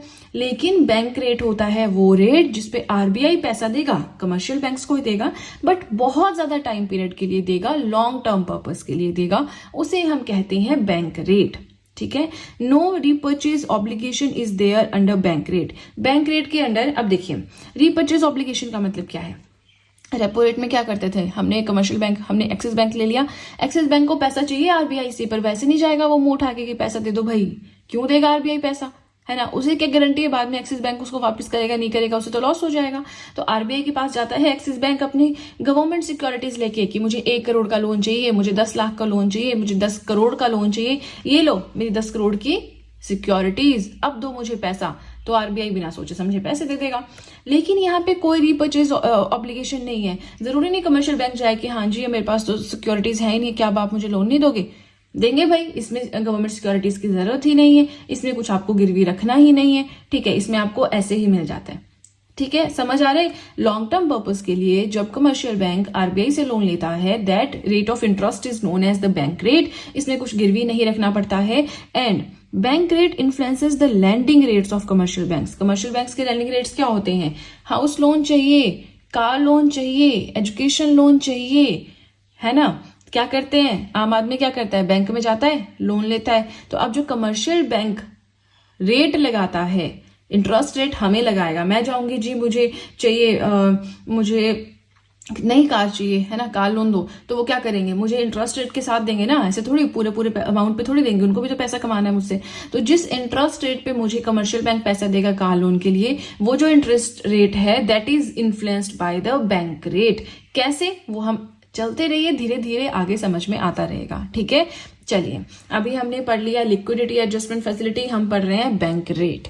अब अगेन आपसे रिक्वेस्ट है नोट्स बनाते रहें। आई नो बार बार बोलना अच्छा नहीं लगता मुझे, बार बार आपको सुनना भी अच्छा नहीं लगता, but this is my duty कि मैं आपको एनकरेज करूं नोट्स बनाने के लिए। ठीक है जी, चलिए इसी के साथ हमारा फर्स्ट पेज हुआ कंप्लीट। वीडियो पसंद आए तो लाइक जरूर कीजिएगा और अब सीधे चलते हैं अपने नेक्स्ट पेज की ओर। नेक्स्ट हमें पढ़ना है कि रेपो रेट और बैंक रेट के बीच में क्या क्या सिमिलैरिटीज हैं एंड क्या क्या डिफरेंसेस हैं। तो देखिए पहले अगर हम सिमिलैरिटीज की बात करें तो रेपो रेट भी डिटरमाइन किया जाता है आरबीआई के द्वारा और बैंक रेट भी डिटरमाइन किया जाता है आरबीआई के द्वारा। मतलब रेपो रेट कौन डिसाइड करता है? Reserve Bank of India. Bank rate कौन डिसाइड करता है? Reserve Bank of India. Second similarity है that commercial banks take loans from RBI. चाहे रेपो रेट पे बात करें चाहे बैंक रेट पे बात करें, इन दोनों ही रेट्स पे कमर्शियल बैंक्स लोन लेते हैं आरबीआई से। तो रेपो रेट का केस हो या बैंक रेट का केस हो, कमर्शियल बैंक्स ही लोन लेंगे और आरबीआई से ही लोन लेंगे। थर्ड आता है controls money flow in the economy. अब रेपो रेट के थ्रू और बैंक रेट के थ्रू, दोनों के थ्रू ही जो मनी फ्लो है इकोनॉमी में उसे कंट्रोल किया जाता है। ठीक है, ये मनी फ्लो का कंसेप्ट अभी हम पढ़ेंगे यहाँ पे, ठीक है। पहले डिफरेंसेस देख लेते हैं, उसके बाद हम इस कंसेप्ट के ऊपर आएंगे। नाउ डिफरेंसेस देखें कि रेपो रेट और बैंक रेट के बीच में क्या डिफरेंस है। तो पहला सबसे बड़ा डिफरेंस है repurchase of government securities. Repo rate में क्या होता है, हम जाते हैं, कमर्शियल बैंक जाता है, मैंने आपको एक्सिस बैंक का एग्जांपल दिया, तो जैसे ही एक्सिस बैंक जाएगा और बोलेगा आरबीआई को मुझे लोन चाहिए, तो उसे कुछ गिरवी रखना पड़ेगा, है ना। ऐसे थोड़ी आरबीआई लोन देगा, तो वो अपनी जो भी गवर्नमेंट सिक्योरिटीज हैं उसको गिरवी रखता है और उसके बाद से आरबीआई उसे लोन देता है, ठीक है। जब पैसे वापस करने होते हैं एक्सिस बैंक में, तो वो जाता है पैसे लेकर और वहां से, यानी कहां से, आरबीआई से अपनी सिक्योरिटीज वापस ले आता है। तो इसमें क्या है, परचेजिंग एंड सेलिंग होती रहती है गवर्नमेंट सिक्योरिटीज की, राइट। लेकिन बैंक रेट में क्या होता है, बैंक रेट में गवर्नमेंट सिक्योरिटीज का कोई नामो निशान नहीं है। यहाँ पे सिर्फ amount plus rate of interest जो होता है वो काम आता है। मतलब कमर्शियल बैंक ने लोन लिया बैंक रेट पे, किससे, आरबीआई से, तो जब वो वापस करेगा वो अपना प्रिंसिपल अमाउंट प्लस साथ में जो भी इंटरेस्ट रेट होगा उसको जमा करके वापस करेगा, बस दैट्स इट, ठीक है। सेकेंड पॉइंट आता है दैट रेपो रेट में overnight funds with 1 day tenure. यहाँ पे जो रेपो रेट के अंडर जो लोन मिलता है या जो उधार मिलता है ना, जो लैंडिंग होती है कमर्शियल बैंक्स के लिए, शॉर्ट टर्म टेन्योर के लिए होती है। और अगर बात करें पर्टिकुलर टाइम पीरियड में, तो एक दिन के लिए जो एकदम से लोन अगर चाहिए किसी भी कमर्शियल बैंक को ओवरनाइटली, तो वो रेपो रेट इस रेट ऑफ इंटरेस्ट पे ले सकता है, ठीक है। बैंक रेट की बात करें, tenure can be up to 28 days. तो हम क्या बोलते हैं कि लॉन्ग टर्म के लिए अगर चाहिए, लॉन्ग टेन्योर के लिए अगर लोन चाहिए किसी भी कमर्शियल बैंक को, तो वो क्या करेगा, वो बैंक रेट पे लेगा। लेकिन जो वो लॉन्ग टेन्योर है वो कितना है ये तो हमें नहीं पता। तो मैक्सिमम 28 दिनों के लिए किसी भी कमर्शियल बैंक को लोन मिलता है आरबीआई से, ठीक है। तो ये जो भी शॉर्ट टर्म नीड्स होती हैं किसी भी कमर्शियल बैंक की, उसको फुलफिल करता है। यहाँ पे जो भी लॉन्ग टर्म नीड्स होती हैं कमर्शियल बैंक्स की, बैंक रेट उसको फुलफिल करता है। नाउ ये सब तो हो गई बेसिक चीजें, हमने जब पीछे वाले पेज पे पढ़ा था तो ये सब चीजें हमने पढ़ रखी थी, है ना। तो एक अलग सी चीज जो हम पढ़ेंगे, that repo rate doesn't directly affect the interest rate of the bank. Bank से हम लोन लेते हैं, कार लोन है, हाउस लोन है, एजुकेशन लोन है, अलग अलग तरह के लोन्स हैं, है ना, एग्रीकल्चर लोन है। तो अब जो अगर रेपो रेट बढ़ रहा है या कम हो रहा है, इंक्रीज हो रहा है या डिक्रीज हो रहा है, उसका फर्क नहीं पड़ता है। बैंक रेट, जो बैंक है ना, कमर्शियल बैंक है, वो जो आगे इंटरेस्ट रेट लगा रहा है उसके ऊपर रेपो रेट के बढ़ने या घटने का कोई फर्क नहीं पड़ता है। लेकिन इंपॉर्टेंट बात अब यहां पे सामने आती है that bank rate, repo rate के बढ़ने घटने का कोई फर्क नहीं पड़ रहा कमर्शियल बैंक के जो रेट्स हैं, इंटरेस्ट रेट्स हैं उस पे। लेकिन बैंक रेट की अगर बात करें, it directly affects the banks lending rates to consumers या कस्टमर्स बोल लीजिए, या अगर इसको थोड़ा सा और इजी भाषा में बात करें, सो बैंक रेट से क्या होता है, the rates eight which commercial bank lands directly effect करता है इसको। अब इस बात का क्या मतलब है, देखिए यहां पे क्या बात कर रही हूं मैंने आपको क्या कहा कि बैंक रेट अगर बढ़ेगा तो जो कमर्शियल बैंक है, बैंक रेट क्या होता है, वो इंटरेस्ट रेट जिसपे कमर्शियल बैंक आरबीआई से लोन लेगा, है ना। अब अगर बैंक रेट बढ़ा दिया आरबीआई ने, तो जो कमर्शियल बैंक है ये जो आगे कस्टमर्स को या कंज्यूमर्स को अपना इंटरेस्ट रेट चार्ज करता है वो भी बढ़ा देगा। क्यों बढ़ाएगा, क्या सर्कल है, क्या कंसेप्ट है, अब हम वो समझेंगे, ठीक है। तो अब समझने वाली बात है, ध्यान से सुनिएगा। शॉर्ट में आप इसको एज इट इज बना लें, बहुत हेल्पफुल आपके लिए रहेगा। एक चीज समझ लेना, अगर आरबीआई ने लैंडिंग रेट बढ़ा दिया तो कमर्शियल बैंक अपना इंटरेस्ट रेट बढ़ा देगा। मतलब अगर आरबीआई ने बैंक रेट बढ़ा दिया तो जो भी कमर्शियल बैंक है वो अपने आगे इंटरेस्ट रेट जो लगा रहा है अलग अलग चीजों के, वो भी बढ़ा देगा। क्यों, चलिए देखते हैं। आरबीआई क्या करता है, कमर्शियल बैंक्स को पैसा देता है उधार, ठीक है, बैंक रेट पे देता है उधार। मान लीजिए कि पहले वो कम रेट ऑफ इंटरेस्ट पे देता था, ठीक है, अब वो कम, मान लीजिए 1% रेट ऑफ इंटरेस्ट पे देता था फॉर एग्जाम्पल। तो कमर्शियल बैंक क्या करेगा, अब वो 1% उधार, मतलब जो उसने प्रिंसिपल अमाउंट लिया है उस पर इंटरेस्ट वापस करेगा ना आरबीआई को। अगर उसने 100 रुपए लिया है आरबीआई से तो वो उसको 101 रुपए देने पड़ेंगे, 1% इंटरेस्ट रेट देना पड़ेगा। तो कमर्शियल बैंक को 1 रुपए इंटरेस्ट रेट कहां से लाएगा, वो 1 रुपए एक्स्ट्रा कहां से लाएगा, उसने तो 100 रुपए लिए। तो वो क्या करेगा, वो ए, बी और सी उसके कस्टमर्स हैं, उसके कंज्यूमर्स हैं, किसी ने एजुकेशन लोन लिया है, किसी ने एग्रीकल्चर लोन लिया है, किसी ने हाउस लोन लिया है, किसी ने कार लोन लिया है। तो आगे कमर्शियल बैंक क्या करता है, अलग अलग लोन्स प्रोवाइड करवाता है अलग अलग तरह के। तो जब वहां से रेट ऑफ इंटरेस्ट आएगा उसमें से अपना पैसा काट के वो आरबीआई को देगा, ठीक है। नाउ अब आरबीआई ने इंटरेस्ट रेट कम रखा है तो कमर्शियल बैंक में इंटरेस्ट रेट कम रखेगा ताकि ये अपना पैसा जो है आरबीआई को वापस भी कर दे, यहां से जिनको प्रॉफिट बन रहा है उसमें से आरबीआई को भी कुछ पैसा दे दे और अपने लिए भी प्रॉफिट कमा ले, है ना। लेकिन अगर आरबीआई इंटरेस्ट रेट बढ़ा देता है, अब मान लीजिए 1% से डायरेक्टली 6% कर दिया आरबीआई ने, ठीक है, और यहाँ पे मान लीजिए इसने अभी 4%, 1% था यहाँ पे, ठीक है पहले, तो इसने रख लीजिए कि 4%, कमर्शियल बैंक 4% इंटरेस्ट रेट पे देता था, अपने लिए भी काफी पैसा बचा लेता था और आरबीआई को भी इंटरेस्ट रेट आराम से वापस कर देता था। अभी आरबीआई ने क्या किया, जस्ट इन एग्जांपल है, अदरवाइज ये तो पॉइंट्स में बढ़ाते हैं, 0.25, 0.75 इतना बढ़ाते हैं, है ना, बट हम सिंपल कैलकुलेशन के लिए लेंगे कि 1% से डायरेक्टली आरबीआई ने 6% कर दिया कि अब जो मैंने बैंक रेट लगा दिया 6% है। इसका मतलब क्या है कि कमर्शियल बैंक्स जब आरबीआई से बैंक रेट पे पैसा लेंगे तो उन्हें 100 रुपए के ऊपर 6 रुपए देने होंगे। तो अब कमर्शियल बैंक क्या करेगा, क्या commercial bank 4% he rate of interest रहेगा, तो इससे तो उसको नुकसान नहीं होगा, उससे तो 100 रुपए पे 4 रुपए आएंगे, देने तो उसको 6 रुपए हैं, तो उसका तो इंटरेस्ट ही नहीं वापिस पुग रहा है, तो वो अपना क्या इंटरेस्ट, अपने लिए क्या बचाएगा, है ना। तो इस केस में कमर्शियल बैंक क्या करता है, 4% से बढ़ा देगा, यहाँ 6 है तो यहाँ 7% कर देगा, 8% कर देगा, ताकि यहां से जो मुनाफा आ रहा है उससे इनका इंटरेस्ट भी निकल जाए, अपने लिए भी पैसा बच जाए, है ना। अपने बारे में भी तो सोचता है इंसान, नहीं तो वैसे बैंक्स भी अपने बारे में सोचते हैं। तो अब यहाँ पे ये वाला फॉर्मूला है जो याद, ये वाली चीज, ये वाला कंसेप्ट है जो याद रखने वाला है कि अगर बैंक रेट बढ़ेगा तो उसका डायरेक्टली इफेक्ट पड़ेगा जो कंज्यूमर्स हैं उस कमर्शियल बैंक के, उनके ऊपर, क्योंकि जो कमर्शियल बैंक है वो अपना इंटरेस्ट रेट लोन का बढ़ा देगा, ठीक है, क्योंकि उसको बैंक रेट भी तो वापस करना है आरबीआई को, तो वो खुद से अपनी जेब से थोड़ी भरेगा, वो तो कंज्यूमर से ही भरेगा, है ना। चलो आई होप आपको समझ में आ गया, हमने 2 चीजें पढ़ ली, बहुत अच्छे से पढ़ी, तो मुझे नहीं लगता आपको कोई डाउट रहा होगा, ठीक है। अब हम नेक्स्ट जो पढ़ेंगे quantitative tools of monetary policy पढ़ रहे हैं हम, राइट, तो कंफ्यूज नहीं होना, अरे हम ये पढ़ते पढ़ते कहाँ पहुंच गए, है ना। अब हम पढ़ेंगे कैश रिजर्व रेशो, क्या क्या हमने पढ़ा, लिक्विडिटी एडजस्टमेंट फैसिलिटी हमने पढ़ा, उसके बाद बैंक रेट हमने पढ़ा, 2 चीजें पढ़ ली, बस यही 2 चीजें थी जो बड़ी थी, इसके बाद से जो कंसेप्ट रह गए 3 वो हम फटाफट से कवर करेंगे क्योंकि बेसिक तो आपका क्लियर हो गया, ठीक है। Now cash reserve ratio, CRR क्या होता है, ध्यान से सुनिएगा, CRR, it is the minimum amount that the banks are required to maintain with RBI.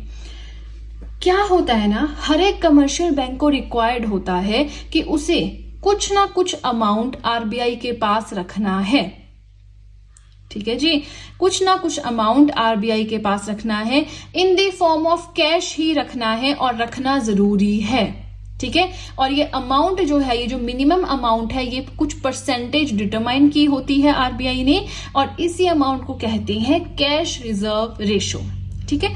अब ये जो अमाउंट होता है, this is the percentage of cash against banks total deposits, bank का जो टोटल डिपॉजिट है, फॉर एग्जाम्पल 100 करोड़ है bank के पास, ठीक है, तो अब सीआरआर क्या होगा, अब आरबीआई ये नहीं बोलेगा आप मेरे पास जी 100 करोड़ में से 10 करोड़ रखो, नहीं, या 1 करोड़ रखो या 50 लाख रखो, नहीं, आरबीआई बोलता है कि जो भी आपका टोटल डिपॉजिट है उसका 1%, फॉर एग्जाम्पल कि आप उसका 1% मेरे पास रखोगे, ठीक है, तो 100 करोड़ का 1% कितना हुआ, 1 करोड़, तो 1 करोड़ इन दी फॉर्म ऑफ कैश उस बैंक को जरूरी है कि वो कहां पे रखे, वो रखे आरबीआई के पास इन दी फॉर्म ऑफ कैश, ये इसको याद कर लो क्योंकि आगे जब हम एक और पढ़ेंगे ना उसमें भी कुछ सेम कंसेप्ट है, बट वहां पे ये कैश का डिफरेंस आएगा, ठीक है। Now banks don't earn any interest on that money, अब ऐसा नहीं है कि कमर्शियल बैंक्स ने आरबीआई के पास पैसा रखा हुआ है तो आरबीआई उस पर इंटरेस्ट रेट देगा, उस पर नो, आरबीआई कोई इंटरेस्ट नहीं देगा, वो जस्ट सिक्योरिटी के लिए है कि अगर कल को बैंक डूब जाता है तो उस पैसे से वो लोगों की भरपाई कर सके, है ना। तो ये जो है कैश रिजर्व रेशो हर एक बैंक को रखना पड़ता है। फॉर एग्जाम्पल कोई ऐसा बैंक है जो 1000 करोड़ कमा रहा है तो उसे भी उसका 1000 करोड़ का 1% रखना है, ठीक है ना। जो 100 करोड़ जिसके डिपॉजिट है पूरा उसको भी 1% रखना है, जिस बैंक के पास फॉर एग्जांपल 20 लाख ही है उसको भी 1% ही रखना है, ठीक है। तो ये फिक्स रहता है। अब 1% ऐसे नहीं याद कर लिया और लिख लिया 1%, नहीं, ये जस्ट अंडरस्टैंडिंग के लिए है, ऐसा कुछ नहीं है कि 1% है। इसको हम फिर कभी पढ़ेंगे कि एग्जैक्टली करंटली क्या चल रहा है, क्योंकि क्वार्टरली चेंज होता रहता है, तो फिर अगर मैं नोट्स बनाऊं आप 1 साल बाद देखें तो क्या फायदा ना, क्योंकि वो तो चेंज हो गया होगा, तो इसलिए मैंने वो चीज यहाँ पे नहीं इनकॉर्पोरेट की है, ठीक है। चलिए तीन चीजें हमने पढ़ ली। हमने रेपो रेट, यानी रेपो रेट नहीं कहेंगे, हम कहेंगे लिक्विडिटी एडजस्टमेंट फैसिलिटी, जिसमें हमने दो चीजें पढ़ी। क्या क्या? Repo rate and reverse repo rate. Second हमने पढ़ा बैंक रेट एंड थर्ड हमने पढ़ा कैश रिजर्व रेशो। अब कैश रिजर्व रेशो का थोड़ा सा कंसेप्ट हम पढ़ेंगे, जैसे कि प्रैक्टिकली कैसे वर्क करता है ना। जैसे हमने यहाँ पे पढ़ा था कि ये वाला कंसेप्ट जैसे हमने पढ़ा, ऐसे ही कुछ हम सीआरआर के बारे में पढ़ेंगे। ठीक है, तो आप नोट्स जरूर मेंटेन करते चलिए वीडियो के साथ, बहुत इंपॉर्टेंट आपके लिए रहेंगे, राइट। तो चलिए अब चलते हैं डायरेक्टली अपने लास्ट पेज की ओर। अगेन हम जो एग्जांपल लेंगे वो लेंगे एक्सिस बैंक का, क्योंकि बार बार कमर्शियल बैंक या कोई और बैंक का एग्जांपल लेना टफ हो जाता है।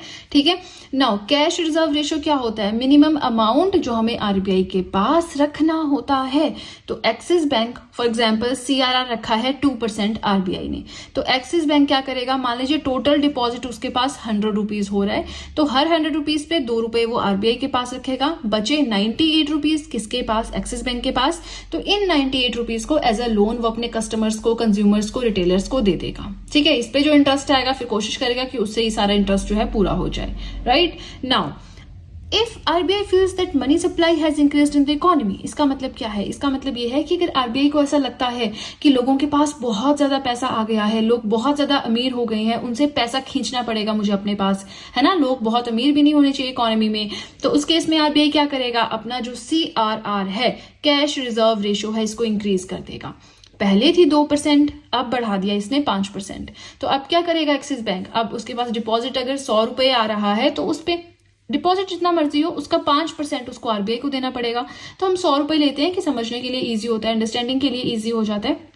नाउ 100 रुपए पे 5 रुपए उसने आरबीआई को दे दिए, अब कितने रुपए बचे एक्सिस बैंक के पास? 95 रुपीज। तो एज अ लोन वो कस्टमर्स को देगा। तो यहाँ पे आप देख रहे हैं कि पहले 98 रुपीज वो लोन दे रहा था, अब सिर्फ 95 रुपीज लोन दे पा रहा है ना। तो ये अमाउंट लोन देने का रिड्यूस हो गया है, किसके थ्रू? कैश रिजर्व रेशो के थ्रू।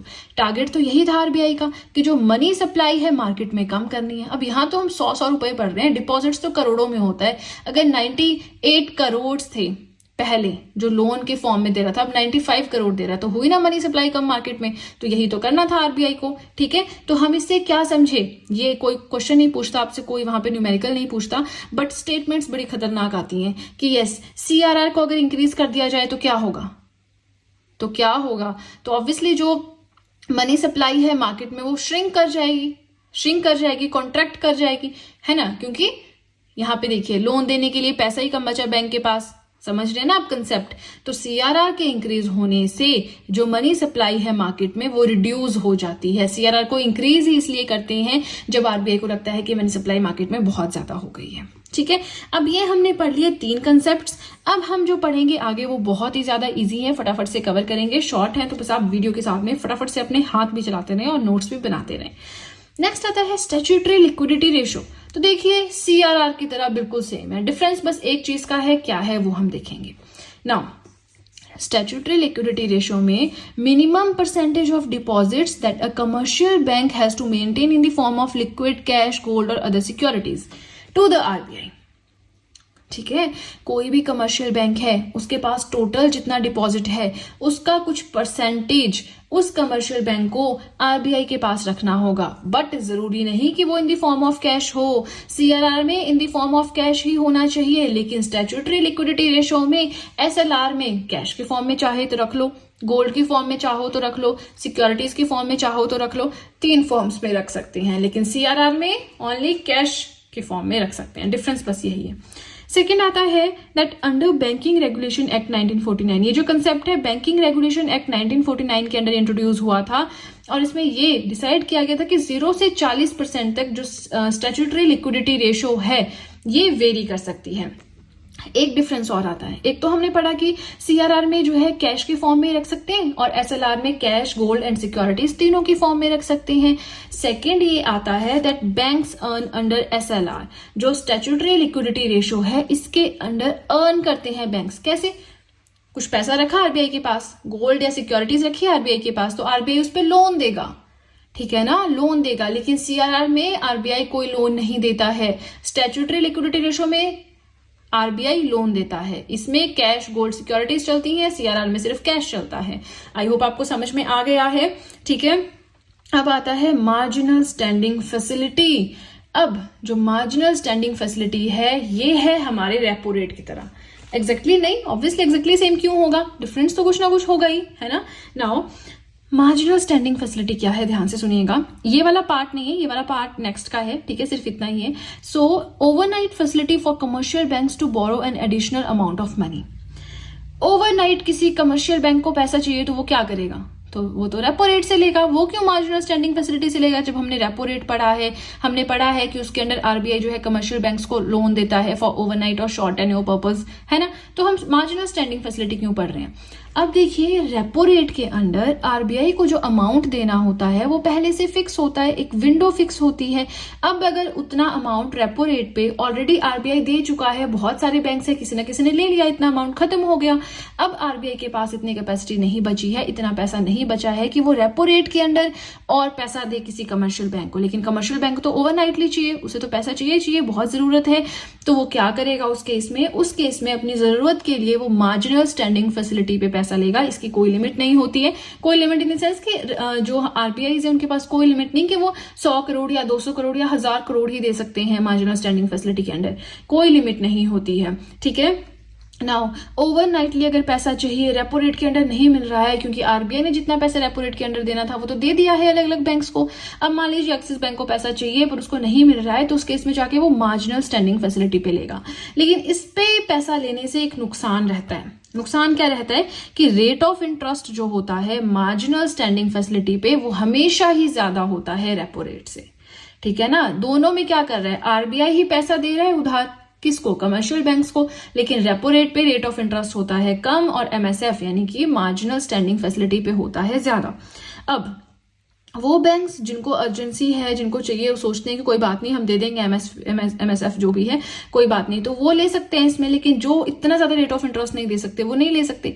अब कितना ज्यादा होता है, तो देखिए जो मार्जिनल स्टैंडिंग फैसिलिटी पे रेपो रेट से इंटरेस्ट रेट ज्यादा होता है वो होता है 0.25%।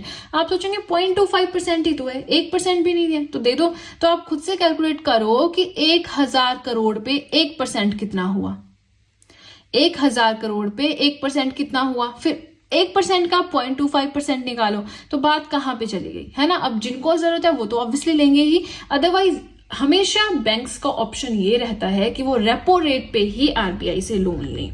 फाइन। अब नेक्स्ट हमें जो पढ़ना है ये हमारा लास्ट क्वांटिटेटिव टूल है जिससे हम मनी सप्लाई जो है मार्केट में उसको कंट्रोल कर सकते हैं, और ये क्या है, open market operations. I don't think आपको कहीं भी कोई डाउट है, अगर कोई डाउट है मुझे बताएं कमेंट सेक्शन में, जरूर मैं इसके ऊपर एक नई वीडियो लेकर आऊंगी उस डाउट के ऊपर, क्योंकि अभी मैं पढ़ा रही हूँ, ठीक है। तो अभी साथ साथ में डाउट्स क्लियर कर सकती हूँ, बट एक बार सीरीज कंप्लीट हो गई फिर से वापस उस सीरीज पे आना मुश्किल हो जाता है, ठीक है। नाउ ओपन मार्केट ऑपरेशंस की हम बात कर रहे हैं। यहाँ पे central bank buys and sells government securities in the financial market to influence the money supply in the economy. Open market operations का मतलब क्या है, आरबीआई देखेगा क्या मार्केट में मनी सप्लाई ज्यादा हो गई है, अगर ज्यादा हो गई है तो वो पैसे को अपनी तरफ लाने की कोशिश करेगा, वो कोशिश करेगा सारा पैसा आरबीआई सोचेगा मेरे पास आ जाए। लेकिन अगर उसको लगता है कि मार्केट में मनी सप्लाई तो बहुत कम है, लोगों के पास तो पैसा ही नहीं है, तो वो नए नए ट्रिक्स निकालेगा जिससे वो कोशिश करेगा कि मेरे पास जो पैसा है मैं लोगों तक पहुंचाऊं, ठीक है। ये होता है ओपन मार्केट ऑपरेशंस। आरबीआई ये भी नहीं सह सकता कि मार्केट में बहुत पैसा आ गया लोगों के पास, ये भी नहीं सह सकता कि लोगों के पास पैसा है ही नहीं, ठीक है। तो प्राइस स्टेबिलिटी क्या पढ़ा था हमने मॉनेटरी फ्रेमवर्क इन इंडिया पढ़ा था, जिसके अंदर हमने पढ़ा कि एग्रीमेंट होता है आरबीआई एंड सेंट्रल गवर्नमेंट के अंदर, जिसमें आरबीआई के पास रिस्पॉन्सिबिलिटी होती है कि प्राइस स्टेबिलिटी प्लस जो ग्रोथ है इकोनॉमी में वो मेंटेन रहे, ठीक है। नाउ अब समझा दिया मैंने, जो वही चीजें यहाँ पे एक्सेस लिक्विडिटी है, मतलब लोगों के पास पैसा बहुत है, तो आरबीआई क्या करेगा, सिक्योरिटीज बेचना स्टार्ट कर देगा। जब सिक्योरिटीज बेचेगा तो क्या होगा, लोग पैसे देके सिक्योरिटीज खरीदेंगे, तो सारा का सारा पैसा आरबीआई के पास आ गया, सिक्योरिटीज लोगों के पास चली गई। तो यही तो चाहिए था आरबीआई को, पैसा अपनी तरफ खींचना। लेकिन जब लिक्विडिटी टाइट है, मतलब लोगों के पास पैसा है नहीं, तो आरबीआई इंक्रीज करेगा लिक्विडिटी। तो क्या करेगा, सिक्योरिटीज को खरीद लेगा। जब लोगों से सिक्योरिटीज को खरीद लेगा तो लोग उसके बदले क्या लेंगे, पैसे लेंगे आरबीआई से, तो इससे पैसा जो है मार्केट में फ्लो करना स्टार्ट हो जाएगा, ठीक है। तो आई होप आपको समझ में आ गया पूरा का पूरा कंसेप्ट। कोई भी डाउट है मुझे कमेंट सेक्शन में बताएं। आज हम इकोनॉमिक्स के अंदर जो पढ़ेंगे वो है qualitative tools of monetary policy. अब देखिए मॉनेटरी पॉलिसी क्या होता है। दो तरह के इसके इंस्ट्रूमेंट्स होते हैं जिसके थ्रू हम मनी सप्लाई को कंट्रोल कर सकते हैं। एक होता है क्वांटिटेटिव टूल्स, एक होती हैं क्वालिटेटिव टूल्स। तो ये सब कुछ हमने प्रीवियस वीडियोस में पढ़ रखा है, राइट। अभी देखिए आज का हमारा टॉपिक है कि हम सिर्फ और सिर्फ डिस्कस करेंगे the qualitative tools of monetary policy, जिन्हें कि किसी और नाम से भी जाना जाता है, जो कि है selective instruments of RBI's monetary policy.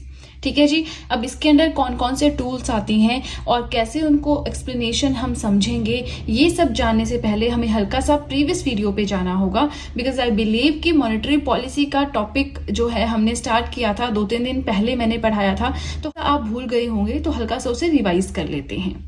अब देखिए मॉनेटरी पॉलिसी का मीनिंग मैंने आपको समझाया था, दोनों वर्ड्स का अलग अलग मीनिंग समझाया था, फिर कंपाइलेशन में समझाया था कि मनी से रिलेटेड चेंज लाने के लिए इकोनॉमी में जो भी पॉलिसीज लाई जाती हैं उन्हें हम कहते हैं मॉनेटरी पॉलिसीज। होता क्या है, इकोनॉमी में पैसा बहुत ज्यादा बढ़ गया है लोगों के पास, तो इन्फ्लेशन लाया जाता है जिसके थ्रू हर एक चीज महंगी हो जाएगी और पैसा वापस आ जाएगा बैंक के पास। ठीक है। दूसरी सिचुएशन होती है कि लोगों के पास पैसा बचा ही नहीं है इकोनॉमी में, वो खरीदेंगे क्या, तो उस केस में सेंट्रल बैंक ऐसी पॉलिसीज लेकर आता है जिसके थ्रू इकोनॉमी में मनी डाला जाता है।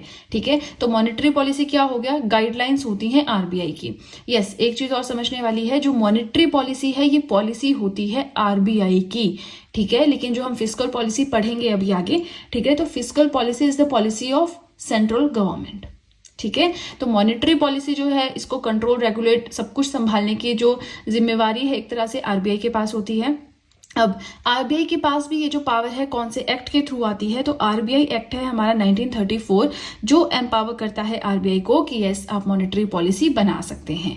ठीक है। तो मॉनेटरी पॉलिसी हो गया, मार्केट में जो पैसा है, मनी सप्लाई है, उसको कंट्रोल करना है। अगर पैसा बहुत ज्यादा बढ़ गया है मार्केट में तो उसे रिड्यूस करना है, अपनी ओर खींचना है इन्फ्लेशन के थ्रू। अगर लोगों के पास पैसा बचा ही नहीं है, बहुत मनी सप्लाई टाइट हो गई है मार्केट में, तो सेंट्रल बैंक अपनी पॉलिसीज के थ्रू पैसा इंजेक्ट करेगा इकोनॉमी में। ठीक है। यह है बेसिक कंसेप्ट। फिर हमने उसके बाद जाना था कि मॉनेटरी पॉलिसी दो तरह की होती है। अगर आपको ध्यान में होगा, हमने एक्सपेंशनरी मॉनेटरी पॉलिसी के बारे में पढ़ा था, हमने कॉन्ट्रैक्शनरी मॉनेटरी पॉलिसी के बारे में पढ़ा था। यहाँ पे आप देख सकते हैं कि मॉनेटरी फ्रेमवर्क क्या होता है। फ्रेमवर्क माने एग्रीमेंट, जिसके लिए दो पार्टीज चाहिए होती हैं। तो central government and central bank के बीच में ये एग्रीमेंट हुआ है कि आरबीआई के पास पावर है मॉनेटरी पॉलिसी बनाने की, बट उसके अंडर प्राइस स्टेबिलिटी पे फोकस करते करते ग्रोथ को मेंटेन करना नहीं भूलना है। मतलब दो काम है, आरबीआई जब भी मॉनेटरी पॉलिसी बनाएगा दो चीजों को याद रखेगा, प्राइस स्टेबिलिटी एंड ग्रोथ को मेंटेन करना। अब देखिए ये सब कुछ मैं ऑलरेडी आपको पढ़ा चुकी हूँ, मैं जस्ट आपको रिवाइज करवा रही हूँ। अगर आपको समझ में नहीं आ रहा है, आपने प्रीवियस वीडियोस नहीं देखी हैं, तो आप मेरी Indian economy handwritten notes की प्लेलिस्ट में जाकर देखें। ठीक है। तभी आपको मेरा आज का टॉपिक समझ आएगा, अदरवाइज तो वो तो बिल्कुल भी समझ नहीं आएगा। ओके। नाउ इंस्ट्रूमेंट्स जो है मॉनेटरी पॉलिसी को कंट्रोल करने के लिए कुछ यूज किए जाते हैं आरबीआई के द्वारा, और वो क्या है, quantitative tools and qualitative tools. Quantitative tools के अंदर ये सब कुछ हमने पढ़ना था जो हम ऑलरेडी पढ़ चुके हैं। आज हमें पढ़ना है ये वाला टॉपिक जो कि है क्वालिटेटिव टूल्स। ठीक है। जो कि फोकस करता है more on the quality of money supply. Quantitative tools में क्या होता है कि कितना पैसा मार्केट में भेजा जाएगा, इससे डील करता है, यानी क्वांटिटी, वॉल्यूम से डील करता है। कितना पैसा भेजा जाएगा, 100 करोड़ या 1000 करोड़, उससे डील करता है क्वांटिटेटिव टूल्स या क्वांटिटेटिव इंस्ट्रूमेंट्स। लेकिन क्वालिटेटिव टूल्स डील करते हैं क्वालिटी के साथ, यानी कि जो मनी सप्लाई कर रहे हैं मार्केट में उसकी क्वालिटी कैसी है। अब इसका मतलब क्या है, तो यहाँ मैंने बहुत अच्छे से एक्सप्लेन किया था, बट क्योंकि आज हमें पढ़ना ही क्वालिटेटिव टूल्स है तो थोड़ा सा इसे देख लेते हैं।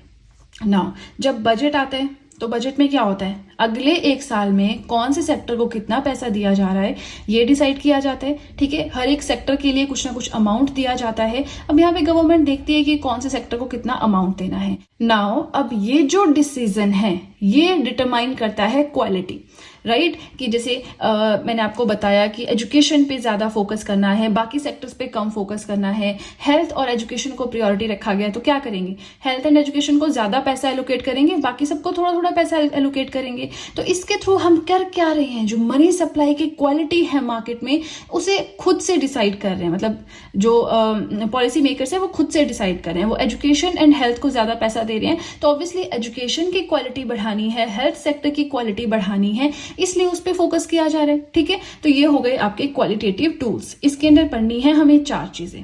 ठीक है, कौन कौन सी हैं? Rationing of credit, direct action, moral suasion and changes in marginal requirement on security loans. नाम बहुत टफ लग रहा है ना, कैसे समझेंगे? बट बिलीव मी, मैं एक्सप्लेन करूंगी, आप बहुत ज्यादा इजीली समझ जाएंगे। मैं इस तरह से एक्सप्लेन करूंगी। ठीक है जी। नाउ अब हम आए हैं अपने मेन कंटेंट की ओर। फाइन, तो देखिए क्वालिटेटिव टूल्स पढ़ रहे थे मॉनेटरी पॉलिसी के, जिन्हें selective instruments of RBI monetary policy भी कहा जाता है। कौन कौन से 4 इंस्ट्रूमेंट्स या टूल्स इसके अंदर हम पढ़ेंगे वो भी हमने देख लिया। Now let's start with the main explanation. ठीक है, बहुत बहुत बहुत ईजी है। जैसे हमने क्वांटिटेटिव टूल्स पढ़े थे ना, लिक्विडिटी है, सीआरआर है, एसएलआर है, बहुत इजी वे में मैंने समझाए थे, ओपन मार्केट ऑपरेशंस हैं, तो बस वैसे ही हम इन्हें भी डिस्कस करेंगे। देखिए आपसे कोई डेफिनेशन नहीं पूछता है, लेकिन अगर हम इसको बढ़ा दें तो इकोनॉमी पे क्या फर्क पड़ेगा, या फिर मनी सप्लाई पे क्या फर्क पड़ेगा, है ना, तो ऐसे घुमा फिरा के क्वेश्चन आते हैं। तो हमें कंसेप्ट समझना है, ना कि हमें जो ये डेफिनेशन है इसको रटना है। ठीक है जी। नाउ पहला हमारा qualitative tools of monetary policy के अंडर टूल जो आता है that is rationing of credit. में राशनिंग ऑफ क्रेडिट क्या होता है? देखिए, तो अब जैसे हमें सैलरी मिलती है 30,000 40,000 जो भी है, तो अब डिसाइडेड होता है ना कि 5,000 रेंट जाएगा, 5,000 राशन का जाएगा, 5,000 बिजली पानी खाना जाएगा, ऐसे कुछ भी हर एक चीज डिसाइडेड होती है ना, कि इतना इतना जाएगा और लास्ट में मेरी सेविंग इतनी होगी, 5,000 की मैंने आरडी खुलाई है, इतने पैसे मुझे कार की किश्त के देने हैं। तो ऐसे करके सब कुछ डिसाइडेड होता है हमारी सैलरी का। लास्ट में पता है 5-7,000 बचेगा, उसमें से हमें अपना गुजारा करना है। ठीक है, तो ये क्या हुआ, जो हमें आता है, जो हमें पैसा आया, जो हमें क्रेडिट आया, उसको हमने डिवाइड कर दिया। ठीक है, तो वैसा वैसा ही कुछ कंसेप्ट आप राशनिंग ऑफ क्रेडिट में भी लगा सकते हैं। ठीक है, अब डेफिनेशन बाद में देखेंगे, पहले ये वाला एग्जाम्पल देख लेते हैं। अब देखिए, ये सोचा जा रहा है कि एजुकेशन पे ज्यादा फोकस करने की जरूरत है, एजुकेशन की क्वालिटी काफी खराब हो गई है, तो बैंक क्या करेगा इस टाइम पे? सेंट्रल बैंक क्या करेगा? सेंट्रल जो बैंक हमारा आरबीआई है क्या करेगा? वो करेगा डिसाइड कि हम अब ज्यादा पैसा एलोकेट करेंगे एजुकेशन डिपार्टमेंट को, ताकि उन्हें बेटर अपॉर्चुनिटीज प्रोवाइड करवाई जा सके। ठीक है, अब कैसे आरबीआई कैसे कंट्रोल करेगा कि एजुकेशन सेक्टर को ज्यादा पैसा दिया जाए? देखिए, गवर्नमेंट तो थ्रू बजट कंट्रोल कर सकती है ना, लेकिन आरबीआई कैसे कंट्रोल करेगा? चलिए देखते हैं, बट उसके लिए थोड़ा सा अब यहाँ पे डेफिनेशन पढ़ने की जरूरत है। ठीक है, सो राशनिंग ऑफ क्रेडिट में आता है that it aims to control the purpose for which the credit is being granted to commercial banks. Commercial banks को आरबीआई पैसा देता है, लोन देता है। ठीक है, अब कमर्शियल बैंक्स, अब चाहे कमर्शियल बैंक को पैसा दे रहा है, repo rate, reverse repo rate, वो सब डीलिंग हो रही है चाहे नहीं हो रही है, हर एक बैंक के ऊपर पूरा का पूरा कंट्रोल होता है आरबीआई का। आरबीआई की जो गाइडलाइंस होती हैं उसे हर एक बैंक को फॉलो करना होता है। ठीक है, अब जब आरबीआई बोलती है कमर्शियल बैंक को कि यस हमें एजुकेशन सेक्टर पे फोकस करना है, तो कमर्शियल बैंक को बिना क्वेश्चन किए वो बात सुननी होगी। अगर आरबीआई ऐसा बोलता है कि जितना भी लोन आप दे रहे हो उसमें से आपको कुछ इतना % एजुकेशन सेक्टर को ही देना है, तो कमर्शियल बैंक को वो बात सुननी होगी। ठीक है, जैसे यहां मैंने एग्जांपल दिया कि एजुकेशन पे चाह रहा है बैंक की फोकस हो, वो चाह रहा है कि ज्यादा पैसा लोकेट किया जाए एजुकेशन को, ताकि बेटर अपॉर्चुनिटीज प्रोवाइड करवाई जा सके। तो आरबीआई ऐसा कैसे करेगा? देखिए, किसी बैंक का एग्जांपल लेते हैं, Axis bank, easy to pronounce है ना। तो आरबीआई क्या करेगा? एक सर्कुलर इशू करेगा एक्सिस बैंक को। ठीक है, हर एक बैंक के लिए करेगा। वैसे हमने एग्जांपल ले लिया कि एक्सिस बैंक को उसने सर्कुलर इशू कर दिया है। अब एक्सिस बैंक का क्या काम है? हर एक बैंक का क्या काम होता है? एफडी, आरडी और भी कई तरह की स्कीम्स होती हैं जो उसमें चली होती हैं, प्लस साथ में लोन प्रोवाइड करवाता है हर एक बैंक, है ना। तो जब एक्सिस बैंक लोन प्रोवाइड करवाएगा, तो जब आरबीआई ने सर्कुलर इशू कर दिया है, उसको डायरेक्शंस दे दी है कि जितना भी पैसा आपके पास है, चाहे 1 करोड़ है, 10 करोड़ है, 100 करोड़ है, जितना भी पैसा आपके पास है जो आपने लोन में देने का सोचा है, उसमें से 50% आपको एजुकेशन को देना ही होगा। तो उस केस में फॉर एग्जांपल कि एक्सिस बैंक ने 1,000 करोड़ रखा हुआ है कि इतना हम एज अ लोन लोगों को देंगे, तो उसमें से 50% उसे एजुकेशन सेक्टर को ही देना होगा। जो एजुकेशन लोन लेने आएंगे उन्हें ही देना होगा। जो बाकी 50% बच गया वो फिर वो एग्रीकल्चर है, कार लोन है, हाउस लोन है, प्रॉपर्टी लोन है, वो सब दे सकता है। ठीक है, तो इस तरह से आरबीआई ने बिना कुछ इंटरफेयर किए, ज्यादा कुछ भी लोगों से या आम आदमी से मिले जुले बिना ही पूरा का पूरा पैसा मार्केट में एजुकेशन के लिए कैसे सर्कुलेट होगा वो कंट्रोल किया है। ठीक है, तो इसे बोलते हैं rationing of credit. Commercial bank किसे पैसा देगा, किस पर्पस के लिए पैसा देगा, हर एक चीज जो है हमारा सेंट्रल बैंक डिसाइड कर सकता है। सो सिंपल भाषा में बोले, राशनिंग ऑफ क्रेडिट क्या होता है? Setting Kota for granting loans for particular sector. किसी पर्टिकुलर सेक्टर को ऊपर उठाना है, उसके लिए एक पर्टिकुलर सेट कर देना लिमिट, ठीक है, आरबीआई के द्वारा, कमर्शियल बैंक को तो वो फॉलो करना ही पड़ेगा और पैसा जो है फाइनली आम आदमी के पास पहुंच जाएगा। ठीक है, अब एजुकेशन के लिए ऐसा नहीं कि बैंक खुद घर घर जाके लोन देगा, नहीं, जो भी उसके पास आएगा, अगर एजुकेशन लोन देने आ रहा है तो वो उसको इजीली लोन मिल जाएगा। अगर कोई हाउस लोन लेने आ रहा है, अब पैसा नहीं बचा है ना, मान लीजिए 500 करोड़ था, वो एजुकेशन को दे दिया, 500 करोड़ था, उसमें से सारा का सारा जो है कोई हाउस लोन है, कार लोन है, दे दिया, तो अगर कोई और जाता है तो उसे लोन नहीं मिल पाएगा क्योंकि क्रेडिट ही नहीं है बैंक के पास, है ना, समझ रहे हैं ना, तो ये चीज समझनी है। सेकंड आता है डायरेक्ट एक्शन, ये तो उससे भी ज्यादा इजी है, जो हमने ऊपर पढ़ा है। डायरेक्ट एक्शन की कोई बैंक है वो गाइडलाइंस नहीं फॉलो कर रहा है आरबीआई की, तो आरबीआई उसके ऊपर डायरेक्ट एक्शन ले सकता है। ठीक है, थोड़ा सा ये तो मैंने आपको वैसे ही समझा दिया, थोड़ा डिटेल में देखते हैं कि ऐसे कैसे एक्शन ले लेगा, है ना। So direct action is taken by central bank when the commercial banks don't cooperate with them. जब कमर्शियल बैंक्स होते हैं ना, वो अच्छे से कॉपरेट नहीं करते हैं, जो गाइडलाइंस आ रही हैं आरबीआई की या सेंट्रल बैंक की, उसके साथ उसको फॉलो नहीं कर रहे हैं, है ना, तो उस केस में पूरी की पूरी पावर होती है सेंट्रल बैंक के पास कि वो डायरेक्ट एक्शन ले सकता है। एक केस ऐसा भी आता है कि वो टर्मिनेट कर सकता है लाइसेंस किसी बैंक का, पर वो एक्सट्रीम कंडीशन है, वो हम नहीं पढ़ेंगे। ठीक है, अब कैसे कॉपरेट करेगा कमर्शियल बैंक, क्या ऐसी गलती हो जाएगी उससे कि जिसकी वजह से सेंट्रल बैंक उस पर डायरेक्ट एक्शन लेगा। तो देखिए, कमर्शियल बैंक्स को होता है statutory liquidity ratio, cash reserve ratio, पढ़ा रखा है मैंने, तो ऐसी बहुत सारी चीजें होती हैं, एक लिमिटेड अमाउंट होता है, एक रेशियो होती है, एक प्रोपोर्शन होती है जो उसे मेंटेन करके रखनी होती है।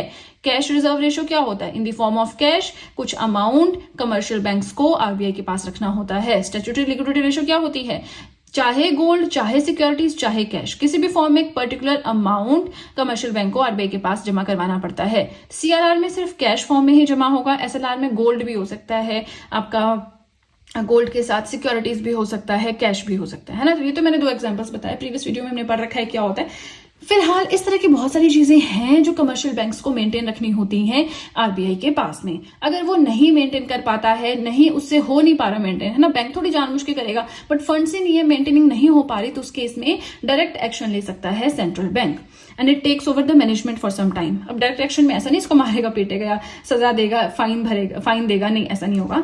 ये क्या करेगा, आरबीआई या सेंट्रल बैंक जो है पूरी की पूरी मैनेजमेंट बैंक की अपने कंट्रोल में कर लेगा, तब तक कंट्रोल में रखेगा जब तक कि जो मिनिमम अमाउंट ऑफ प्रोपोर्शन था वो फुल नहीं हो पाए।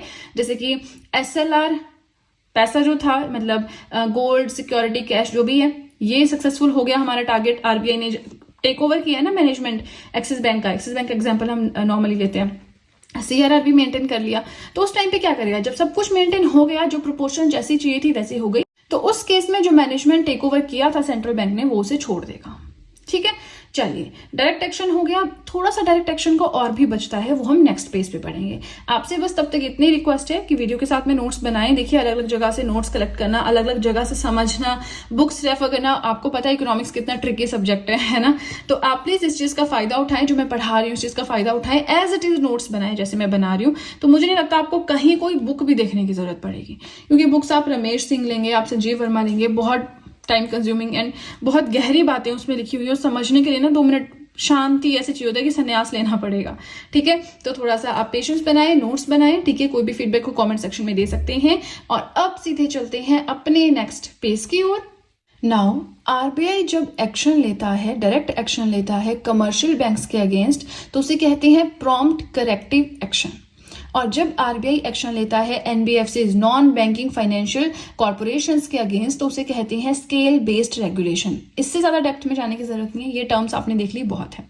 अब देखिए, ये हमारा लास्ट पार्ट नहीं है मॉनेटरी पॉलिसी का, इसके बाद हम एक और पढ़ेंगे कि मॉनेटरी ट्रांसमिशन एक्चुअल में होता कैसे है ना, वो पढ़ेंगे, तो वो भी बहुत जरूरी है। सिंगल पेज का वो कंटेंट रहेगा, ठीक है, बहुत अच्छे से एक्सप्लेन करूंगी, काफी शॉर्ट वीडियो रहेगा, उसी के साथ फिर हमारा मॉनेटरी पॉलिसी हो जाएगा कंप्लीट। ओके, नेक्स्ट हमें पढ़ना है मॉरल सुएजन, क्या होता है। चलिए, सो आरबीआई गिव्स सजेशंस और advice to commercial banks to cooperate with it in implementing policies.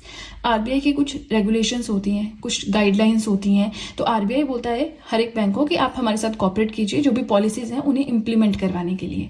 ठीक है, लेकिन लेकिन लेकिन अब क्या होता है, कई बार क्या होता है ना कि कोई कमर्शियल बैंक कोई बात नहीं सुन रहा है आरबीआई की, बात तो सुननी पड़ेगी, लेकिन वो सुन नहीं रहा है ना, चुपचाप से कुछ और ही काम कर रहा है। तो जब आरबीआई को ये चीज नोटिस में आ जाती है, तो वो उस टाइम पे डायरेक्टिव्स, गाइडलाइंस या सर्कुलर इशू करता है। ठीक है, सिर्फ कोई सजा नहीं देता, कोई स्ट्रिक्ट एक्शन नहीं लेता, कोई फाइन नहीं लगाता, बस समझाता है कि ऐसा मत करो। ठीक है, नाउ एग्जाम्पल के तौर में अगर हम बोलें, आरबीआई क्या करता है, बैंक रेट इशू करता है। बैंक रेट क्या होता है, जिसपे कोई भी कमर्शियल बैंक आरबीआई से पैसे लेता है। तो अब अगर आरबीआई बैंक रेट घटा रहा है, मतलब जो इंटरेस्ट है किसी भी कमर्शियल बैंक को वो कम देना होगा आरबीआई को। ठीक है, तो इससे इसका फायदा देखिए, बैंक रेट जो है डायरेक्टली हम पे इफेक्ट करता है। ठीक है, जो मनी सप्लाई है मार्केट पे उससे इफेक्ट करता है। कैसे, बैंक रेट कम हो गया, मतलब जो किसी भी कमर्शियल बैंक या एक्सिस बैंक ने जो पैसा लिया हुआ है फॉर एग्जांपल आरबीआई से, अब उसे वो कम इंटरेस्ट रेट देना पड़ेगा। तो एक्सिस बैंक इस केस में क्या करेगा कि जो आगे वो इंटरेस्ट दे रहा है, आगे क्या करेगा, सॉरी लोन दे रहा है, नॉट इंटरेस्ट, लोन दे रहा है, आगे कार लोन है, हाउस लोन है, प्रॉपर्टी लोन है, एजुकेशन लोन है, जो भी दे रहा है उस पर इंटरेस्ट रेट घटा देगा, है ना। जब बैंक रेट कम होता है तो कंज्यूमर्स को, हम जैसे कस्टमर्स को फायदा ये होता है कि इंटरेस्ट रेट हमारा भी कम हो जाता है। लेकिन जब बैंक रेट बढ़ता है तो हम जो आम आदमी है हमें भी इंटरेस्ट ज्यादा देना पड़ता है बैंक को। देखिए ये कंसेप्ट मैंने पढ़ा रखा है ना। बैंक को ज्यादा क्यों देना पड़ता है, क्योंकि बैंक हमसे पैसा लेगा, वही तो पैसा वो एज ए इंटरेस्ट आरबीआई को देगा, है ना। लेकिन जब बैंक रेट कम हो गया, मतलब उस टाइम पे जो कोई भी कमर्शियल बैंक या एक्सिस बैंक है उसे भी अपना लोन इंटरेस्ट रेट कम करना चाहिए था आम आदमी के लिए, लेकिन वो ऐसा नहीं करता। वो इंटरेस्ट रेट को उतना ही रखता है, यहाँ बढ़ाना इन द सेंस कि उतना ही रखेगा। बैंक रेट कम भी हो गया लेकिन वो अब जो लोन पे इंटरेस्ट रेट है उसे कम नहीं करेगा। तो जब आरबीआई के नोटिस में ये बात आ जाती है तो वो सर्कुलर एंड गाइडलाइंस इशू करता है कमर्शियल बैंक्स को without taking any strict action. लेकिन कोई स्ट्रिक्ट एक्शन इस पे नहीं लेता, जस्ट समझाता है कि ये चीज गलत है। ठीक है, मनी सप्लाई हमने इंक्रीज या डिक्रीज करनी है, तो अगर हमने बैंक रेट डिक्रीज किया है, आप भी इंटरेस्ट रेट जो है लोन पे डिक्रीज करो, बस। ठीक है जी, मतलब मॉरली नैतिक रूप से समझाता है कि ये चीज गलत है, ऐसा मत करो। Okay, now last but not the list, change in marginal requirements on security loans. देखिए अगर आप नोट्स देख के लिखते रहे ना तो आपको कुछ नहीं समझ आने वाला है ना, तो आपको ध्यान से सुनना होगा। मार्जिनल रिक्वायरमेंट्स में चेंज होता है सिक्योरिटी लोन्स पे, ये लाइन तो बिल्कुल भी समझ नहीं आ रही होगी, है ना। चलिए देखते हैं। सबसे पहले मार्जिन क्या होता है। ठीक है, मार्जिन क्या होता है जी, चलिए 100 रुपए की घड़ी दुकानदार को पड़ी है, वो हमें 150 रुपए की बेच रहा है, तो 50 रुपए उसका मार्जिन है। ठीक है, डिफरेंस इतना समझ में आता है। ठीक है, अब हम यहाँ भी डेफिनेशन नहीं पढ़ेंगे, अदरवाइज तो आपको आगे कुछ नहीं समझ आने वाला है ना। पहले example and then definition. Example ये है, मान लीजिए मैं लोन लेने गई एक्सिस बैंक पे, ठीक है, वहां पे मुझे या तो कोई चीज देनी थी या कोलेट्रल गिरवी कुछ रखना था। तो मैंने क्या किया, मेरे पास फ्लैट था 10 लाख का, मैंने वो गिरवी रख दिया। अब मुझे लोन चाहिए, फॉर एग्जांपल हाउस लोन चाहिए, या हाउस लोन क्यों, कोई भी लोन चाहिए, है ना।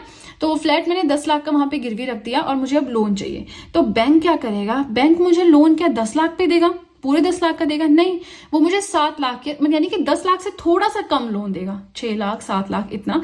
क्योंकि अगर मैं लोन वापस नहीं कर पाई तो बैंक क्या करता है उस केस में, जो मैंने गिरवी रखा है उसको अपने नाम पे कर लेगा, उसके बाद वो उसको बेचेगा और वहां से अपना पैसा वसूल कर लेगा। लेकिन जरूरी थोड़ी है कि आज 10 लाख कीमत है, कल को घट भी सकती है, बढ़ भी सकती है, पर बढ़ने वाली चीज को बैंक नहीं कंसीडर करता, घट सकती है ना। तो उस केस में बैंक अपनी पूरी सिक्योरिटी के साथ चलता है ना, बिल्कुल साइड पे चलता है कि है ना, मुझे नुकसान नहीं होना चाहिए। ठीक है, तो उस केस में बैंक जो है मुझे लोन देगा 7 लाख का, मेरे पास 7 लाख है, मैं जो मर्जी करूं उसका, है ना। चलिए एक टर्म समझ आ गई। दूसरी साइड पे, if RBI wants to reduce the liquidity in the market, RBI को लगता है कि लोगों के पास मनी सप्लाई बहुत ज्यादा हो गई है, तो लिक्विडिटी मुझे रिड्यूस करनी है, तो वो क्या करेगा, कमर्शियल बैंक को बोलेगा, कमर्शियल बैंक है शॉर्ट में लिखा है, कमर्शियल बैंक को बोलेगा कि जो मार्जिनल रिक्वायरमेंट है उसे इंक्रीज कर दो। यहाँ पे एक चीज छूट गई, तो अब यहाँ पे डिफरेंस, ये 10 लाख की चीज मैंने दी पर मुझे तो 7 लाख ही मिले, तो ये जो डिफरेंस आ रहा है this is known as the margin या मार्जिनल रिक्वायरमेंट एमआर, ये टर्म याद रखनी है। ठीक है, दिया मैंने 10 लाख का सामान, वो मुझे वापस सिर्फ 7 लाख कर रहा है, वो भी जो डिफरेंस बीच में आ रहा है that is known as marginal requirement. अब कमर्शियल बैंक को ऑर्डर करेगा आरबीआई कि आप मार्जिनल रिक्वायरमेंट बढ़ा दो, तो मार्जिनल रिक्वायरमेंट कैसे बढ़ेगी, इस अब 10 लाख की कीमत तो 10 लाख की किसी चीज की, वो कम नहीं होगी ना, तो दूसरी चीज को कम कर दो। अब आप क्योंकि कमर्शियल बैंक को आई है गाइडलाइंस, तो उसको तो फॉलो करनी पड़ेंगी गाइडलाइंस। वो क्या करेगा, यहाँ पे जो लोन का रेट है ना, ये कम करके 5.5 या 6 लाख कर देगा। फॉर एग्जाम्पल 5.5 लाख कर दिया, तो अब क्या हुआ, मार्जिनल रिक्वायरमेंट बढ़ गया, 10 और 5.5 के बीच में डिफरेंस कितना हो गया, 4.5, 4.5, यहाँ पे डिफरेंस कितना था, 3। तो यही चाहता था ना कमर्शियल बैंक को, यही ऑर्डर आया था आरबीआई से कि लिक्विडिटी मार्केट में रिड्यूस करनी है तो मार्जिनल रिक्वायरमेंट को इंक्रीज कर दो, वही हुआ। तो ये जो डिफरेंस आया 7 लाख और 5.5 लाख के बीच में, this is known as the change in marginal requirements. समझ आ गया चेंज इन मार्जिनल रिक्वायरमेंट्स क्या था। ऑन सिक्योरिटी लोन्स, सिक्योरिटी को पे कुछ दे के, गिरवे कुछ देख के जो लोन लेते हैं उसमें जो चेंज आता है मार्जिनल रिक्वायरमेंट में। अब डेफिनेशन देखें तो आप बोलेंगे ये तो बहुत ज्यादा इजी है ना। So margin is the difference between the market value of collateral security, आपने जो गिरवी रखी है चीज उसकी market value, and the amount of loan that a bank can sanction against it. गिरवी क्या रखा है और बैंक उसके ऊपर कितना अमाउंट सैंक्शन कर रहा है, उन दोनों के बीच में जो डिफरेंस होता है that is known as margin. ठीक है, तो क्वेश्चन आपको इसी तरह से आएंगे कि मार्जिनल रिक्वायरमेंट, अगर आरबीआई चाहता है कि लिक्विडिटी मार्केट में रिड्यूस करनी है तो मार्जिनल रिक्वायरमेंट जो है इसे बढ़ाएंगे या घटाएंगे, या फिर मार्जिनल रिक्वायरमेंट रिसेंटली आरबीआई ने इंक्रीज कर दी है तो इसका मार्केट में क्या इफेक्ट पड़ेगा, लिक्विडिटी बढ़ेगी घटेगी इक्वल रहेगी, नो इम्पैक्ट। ये ऐसे क्वेश्चंस आते हैं। ठीक है, तो आपको ये कंसेप्ट की अंडरस्टैंडिंग होनी चाहिए तभी आप वहां पे आंसर दे पाएंगे। ठीक है जी, आज हम इकोनॉमिक्स के अंडर जो टॉपिक पढ़ेंगे वो है monetary policy transmission in India. Monetary policy को हमने पढ़ लिया कि अगर मनी सप्लाई मार्केट में ज़्यादा है तब कैसे कंट्रोल करेंगे, कम है तब कैसे कंट्रोल करेंगे, बट अब हम नेक्स्ट पढ़ेंगे कि एक्चुअली ये वर्क कैसे करता है। ठीक है, काफ़ी शॉर्ट वीडियो होगा, 1 पेज के नोट्स हैं, तो बस आप ध्यान से सुनते रहिए, बहुत अच्छे से कोशिश करूंगी कि एक्सप्लेन हो सके। ठीक है, तो अभी ये सब बाद में पढ़ते हैं, पहले थोड़ा सा यहाँ पे एग्जाम्पल के थ्रू देखते हैं। मॉनेटरी पॉलिसी ट्रांसमिशन आपको समझ में आ गया ना कि एक्चुअल में रियलिटी में कैसे ये चीज इंप्लीमेंट होती है। ठीक है, सबसे पहले रेपो रेट क्या होता है आपको याद होना चाहिए। क्वांटिटेटिव पॉलिसी के अंडर जो लिक्विडिटी एडजस्टमेंट टाइप था हमारा, उसके अंडर हमने पढ़ा था। तो रेपो रेट होता है वो इंटरेस्ट रेट जिस पे कमर्शियल बैंक को पैसे देता है आरबीआई। ठीक है, इंटरेस्ट रेट पे देता है ना, तो वो इंटरेस्ट रेट जो होता है उसे हम कहते हैं रेपो रेट। अब आरबीआई ने क्या किया, आरबीआई ने हमारा जो रेपो रेट है वो कर दिया कम। अब जब रेपो रेट कम हो गया, ठीक है, यानी कि कम इंटरेस्ट अब देना पड़ेगा, कमर्शियल बैंक ज्यादा से ज्यादा पैसा उधार ले सकते हैं आरबीआई से और उन्हें कम रेट ऑफ इंटरेस्ट देना होगा। ठीक है, अब क्योंकि बैंक्स को कम रेट ऑफ इंटरेस्ट देना है आरबीआई को, इसलिए जो आम जनता को लोन होता है, लोन के ऊपर जो इंटरेस्ट रेट होता है वो भी कमर्शियल बैंक डिक्रीज कर देंगे, क्योंकि जब उन्हें आरबीआई को ही कम इंटरेस्ट रेट देना है तो वो हमें भी कम इंटरेस्ट रेट कर देंगे, ताकि हमसे जो इंटरेस्ट के ऊपर फॉर्म में पैसा आएगा वो आगे ऊपर आरबीआई को दे सकते हैं, है ना। तो इससे क्या होगा, जो बैंक्स लोन प्रोवाइड करवाते हैं वो कम इंटरेस्ट रेट पे लोन प्रोवाइड करवाएंगे। अब लोन बहुत कम इंटरेस्ट रेट पे मिल रहा है, पहले 10% पे मिलता था, अब सिर्फ 7% पे मिल रहा है, तो ज्यादा से ज्यादा लोग जाएंगे और लोन लेंगे। कोई एजुकेशन लोन ले रहा है, कोई हाउस लोन है, कार लोन है, जैसा भी है लोन लेंगे। ठीक है, अब इससे क्या हुआ, लोन कम करने से हुआ ये कि कंजम्पशन इंक्रीज हो गई, मतलब जो यूज था गुड्स एंड सर्विसेज का मार्केट में वो इंक्रीज हो गया, उसकी वजह से इन्वेस्टमेंट इंक्रीज हो गई। इन्वेस्टमेंट कैसे इंक्रीज हो गई, कंजम्पशन इंक्रीज हुई, यूज जो है गुड्स एंड सर्विसेज का इंक्रीज हुआ। इससे क्या हुआ कि जो मैन्युफैक्चरर है, फॉर एग्जाम्पल मान लीजिए कार लोन लोगों ने बहुत लिया, एग्जांपल ले रही हूँ, तो इससे क्या हुआ, कार की सेल्स बढ़ गई, तो स्टोर्स में जो कार्स है वो अवेलेबल ही नहीं रहने लगी, वो तो जैसे ही आती थी एकदम बिक जाती थी। तो अब मैन्युफैक्चरर को लगता है कि मुझे नई कार्स प्रोड्यूस करने की जरूरत है, नई कार्स मैन्युफैक्चर करने की जरूरत है, नॉट प्रोड्यूस, मैन्युफैक्चर करने की जरूरत है। तो उस टाइम पे वो क्या करेगा, ज्यादा लोगों को एम्प्लॉयमेंट देगा, ज्यादा लोगों को जॉब देगा, जो मशीनरी है वो थोड़ी बड़ी ले लेगा या फिर ज्यादा मशीनरीज ले लेगा, हो सके तो एक आधा यूनिट अपने जो एरिया है साथ में तो वहां पे थोड़ी सी और कंस्ट्रक्शन कर देगा, एक नई बिल्डिंग से खड़ी कर देगा कि अब मुझे ज्यादा मैन्युफैक्चरिंग करनी है। तो इस सब से क्या हुआ, जो वो अमीर आदमी था जिसने सब कुछ मैनेज करके रखा हुआ था, वो इन्वेस्टमेंट करेगा मार्केट में। अब क्योंकि वो इन्वेस्टमेंट कर रहा है, वो चाह रहा है कि नई नई चीजें आए, तो आउटपुट भी इंक्रीज हो रही है ना, इससे नई नई कार्स जो है, ज्यादा नंबर ऑफ कार्स जो है वो इंक्रीज हो गई मार्केट में आना, जिसकी वजह से ग्रोथ भी होगी। तो ये पूरा कंसेप्ट है, इस तरह से मनी जो है वो एक्चुअल में घूमती है मार्केट में। ठीक है, एक और एग्जांपल यहाँ पे लिया है, सीआरआर आपको याद है, कैश रिजर्व रेशो पढ़ा था हमने किस में, quantitative tools of monetary policy में। तो इसके अंदर क्या होता है, आरबीआई ने एक परसेंटेज रखा होता है कि कैश रिजर्व रेशो इतना % है। तो इसका मतलब ये है कि किसी भी कमर्शियल बैंक को आरबीआई के पास उतना amount in the form of cash रखना ही होगा, दिस इज अ मस्ट। ठीक है, ये चलिए ये हो गया। अब टोटल इन्वेस्टमेंट जो करनी है, ठीक है, ये कंसेप्ट अलग है, आपको मैं बताऊंगी कैसे रिलेट करना है। अब जो कमर्शियल बैंक्स हैं उनके पास टोटल अमाउंट है, तो आरबीआई ने फिक्स किया है कि इतना फ्रैक्शन आपने मेरे पास रखना है, इतना फ्रैक्शन माने ये है आपका CRR, कैश रिजर्व रेशो। अब किसी भी कमर्शियल बैंक के पास इतना पैसा है, फॉर एग्जांपल 100 करोड़ है, 100 करोड़ है, तो अब CRR ऑलरेडी आरबीआई ने डिसाइड कर दी है, फॉर एग्जांपल कि मान लीजिए जितना भी परसेंट, मतलब कुछ फ्रैक्शन आप रख लीजिए, है ना, परसेंटेज से क्या खेलना है यहाँ पे, कुछ भी परसेंटेज या कुछ फ्रैक्शन जो है आपको इन the form of CRR RBI के पास रखना है। तो अब बाकी जो बच गया वो एज अ लोन, ठीक है ना, एज ए लोन प्रोवाइड करवाएगा कमर्शियल बैंक लोगों को। अब इसको रहने दो, ऐसे समझो। अब जो RBI है वो क्या करता है, वो चाहता है कि मनी सप्लाई मार्केट में रिड्यूस हो जाए ताकि लोगों के पास कम पैसा पहुंचे। लोगों के पास ऑलरेडी बहुत पैसा हो गया तो लोगों के पास पैसा कम पहुंचे।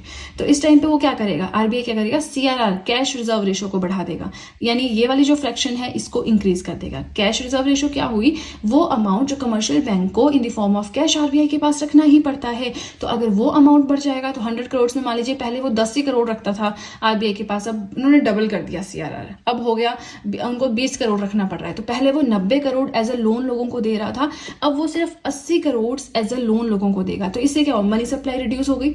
वही चीज यहाँ पे लिखी है कि अगर कैश रिजर्व रेशो बढ़ जाती है, जैसे यहाँ पे बढ़ी, तो बैंक्स के पास लेस मनी रहेगी लोन देने के लिए। तो जो बैंक है, कमर्शियल बैंक है, उसके पास कम पैसा बचेगा लोन देने के लिए प्रीवियस केस के कंपैरिजन में, ठीक है। तो इससे क्या होगा, मनी सप्लाई मार्केट में रिड्यूस हो जाएगी और सेम चीज में उल्टा होगा, ठीक है। मनी सप्लाई, तो यहाँ से क्वेश्चन कैसे आ सकता है कि CRR बढ़ता है तो मनी सप्लाई रिड्यूस होती है।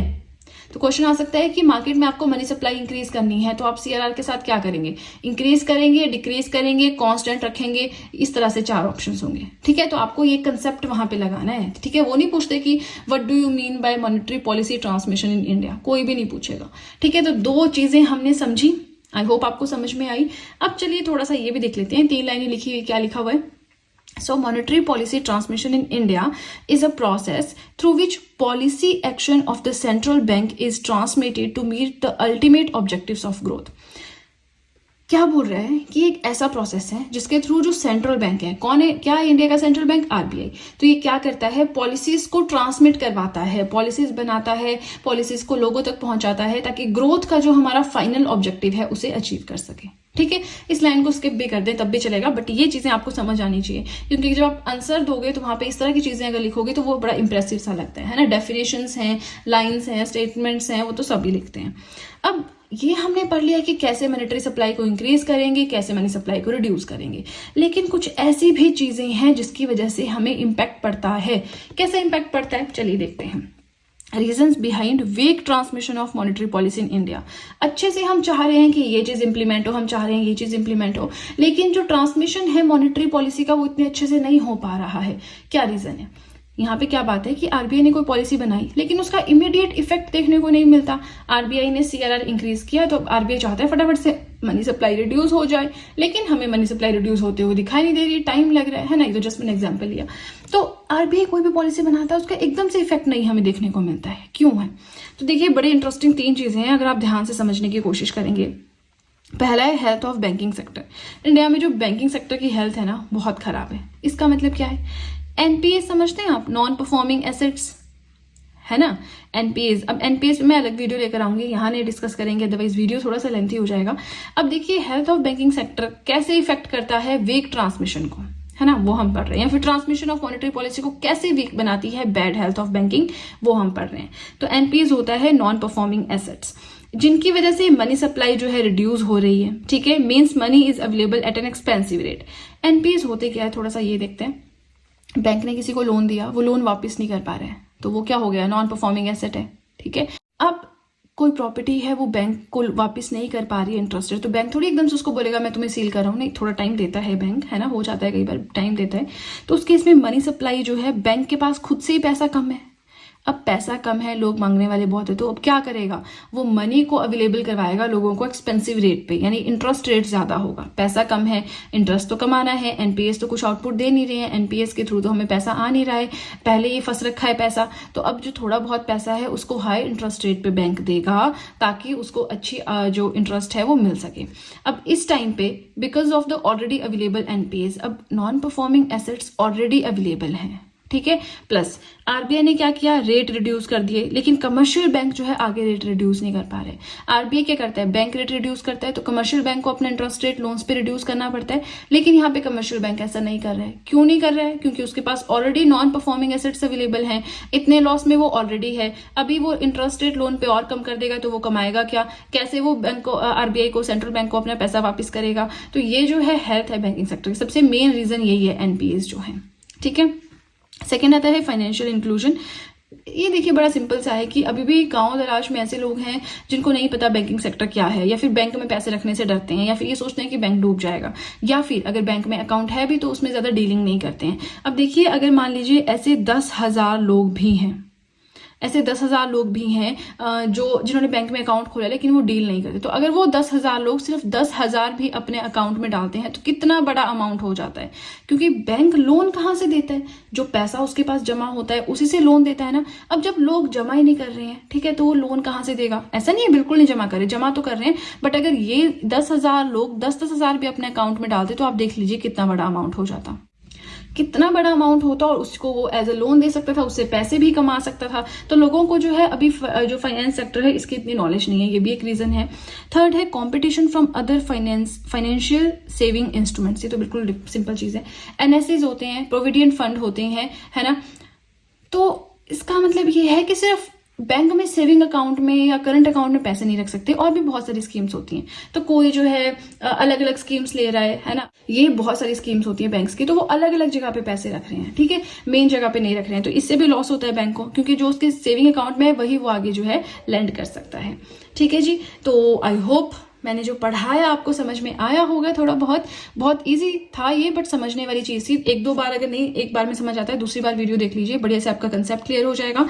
मेरी 4 वीडियोस थी मॉनेटरी पॉलिसी की, अगर आपने चारों के चारों देख ली, ज्यादा नहीं, अगर आपने एक बार भी अच्छे से देख ली, हल्के फुल्के नोट्स उसके बनाए हैं, तो बिलीव मी बहुत ज्यादा बेनिफिशियल आपके लिए रहेंगे। राइट, चलिए इसी के साथ हमारा आज का टॉपिक हुआ कंप्लीट। वीडियो पसंद आए तो लाइक जरूर कीजिएगा, चैनल को जरूर सब्सक्राइब करें, बेल आइकन को प्रेस करें, सो दैट मैं जैसे कोई वीडियो अपलोड करूं सबसे पहले नोटिफिकेशन आपके पास पहुंचे। अपने फ्रेंड्स के साथ भी चैनल का लिंक जरूर शेयर करें, सो दैट इन हैंड रिटन नोट्स का उन्हें भी कुछ फायदा हो सके। नेक्स्ट हम स्टार्ट करते हैं, देखते हैं फिस्कल पॉलिसी पढ़ना है या क्या पढ़ना है, जो भी रहेगा, बट ये टॉपिक हमारा कंप्लीट है। अब नेक्स्ट कोई नया इंटरेस्टिंग एंड इंपॉर्टेंट टॉपिक ही हम स्टार्ट करेंगे। तब तक थोड़ा पेशेंस बना के रखें और अपने बाकी सब्जेक्ट्स पे फोकस करें। So that's it and see you soon.